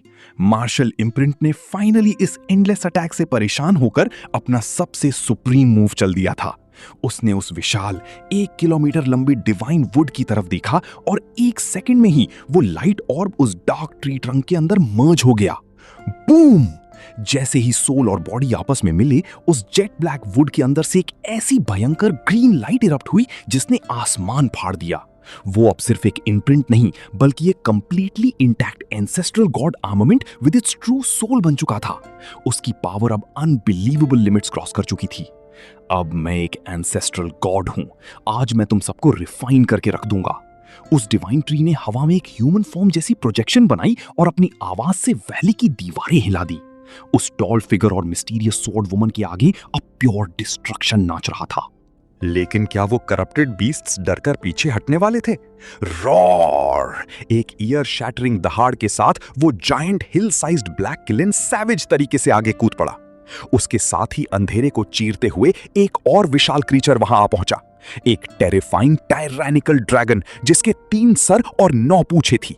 ये दोनों मॉन्स्टर्स डायरेक्टली उस newly form divine tree God पर चार्ज कर रहे थे। पर मार्शल इम्प्रिंट अब अनस्टॉपेबल था। उसने अपनी बॉडी का यूज करते हुए एक ऐसा मैसिव फिजिकल स्ट्राइक किया कि वो पहाड़ जितना ब्लैक किलिन और वो 3 हेडेड टायरैनिकल ड्रैगन किसी छोटे खिलौने की तरह उड़ते हुए हजारों फीट पीछे जा गिरे। बूम! उनकी बॉडीज वैली की पथरीली दीवारों से टकराईं और माउंटेन के हजारों टन वजनी पत्थर बारिश की तरह नीचे गिरने लगे। शियाओ चेन और गोल्डन हैल्बर्ट को उन पत्थरों से बचने के लिए इधर उधर डॉज करना पड़ रहा था। ये नजारा सच में किसी डूम्सडे अपोकलिप्स जैसा लग रहा था। लेकिन इस तबाही का अंत यहां नहीं हुआ। उस ब्रास 8 ट्राइग्राम्स ड्रैगन टर्टल को रियलाइज हो गया कि डायरेक्ट फाइट में वो इस completely merged martial ancestor wood को हरा नहीं सकते। इसलिए उस एंशिएंट ब्रॉन्ज वेपन ने एक बहुत ही सिनिस्टर मूव चला। उसकी कोल्ड इमोशनलेस ऑरा अचानक से एक मैसिव येलो किलिंग इंटेंट में बदल गई। ये फिजिकल किलिंग इंटेंट किसी विशाल पर्दे कर्टन की तरह हवा में एक्सपैंड होने लगी और उसने देखते ही देखते सेकंड वैली की तरफ आने वाले एंट्रेंस को कंप्लीटली ब्लॉक कर दिया। रंबल! इस अर्थ शैटरिंग मूव से पूरा वैली एक आखिरी बार जोर से हिला। 8 ट्राइग्राम्स और बाकी एंसेस्ट्रल वेपन्स अब पहली वैली की गहराइयों की तरफ भागने लगे। उन्होंने वहां एक नया ट्रैप क्रिएट कर दिया था। अब शाओ चेन, वो टूटी हुई हड्डी, गोल्डन हैल्बर्ड और ब्लैक आयरन सील उस ब्लॉक हो चुकी मौत की घाटी में फंस चुके थे। वहां की स्पेस कंप्लीटली सील हो चुकी थी। अब आगे इन सब के साथ क्या नया बवाल होने वाला है, ये जानना सच में बहुत थ्रिलिंग होगा। इसका क्या असर होगा, ये हम आगे देखेंगे।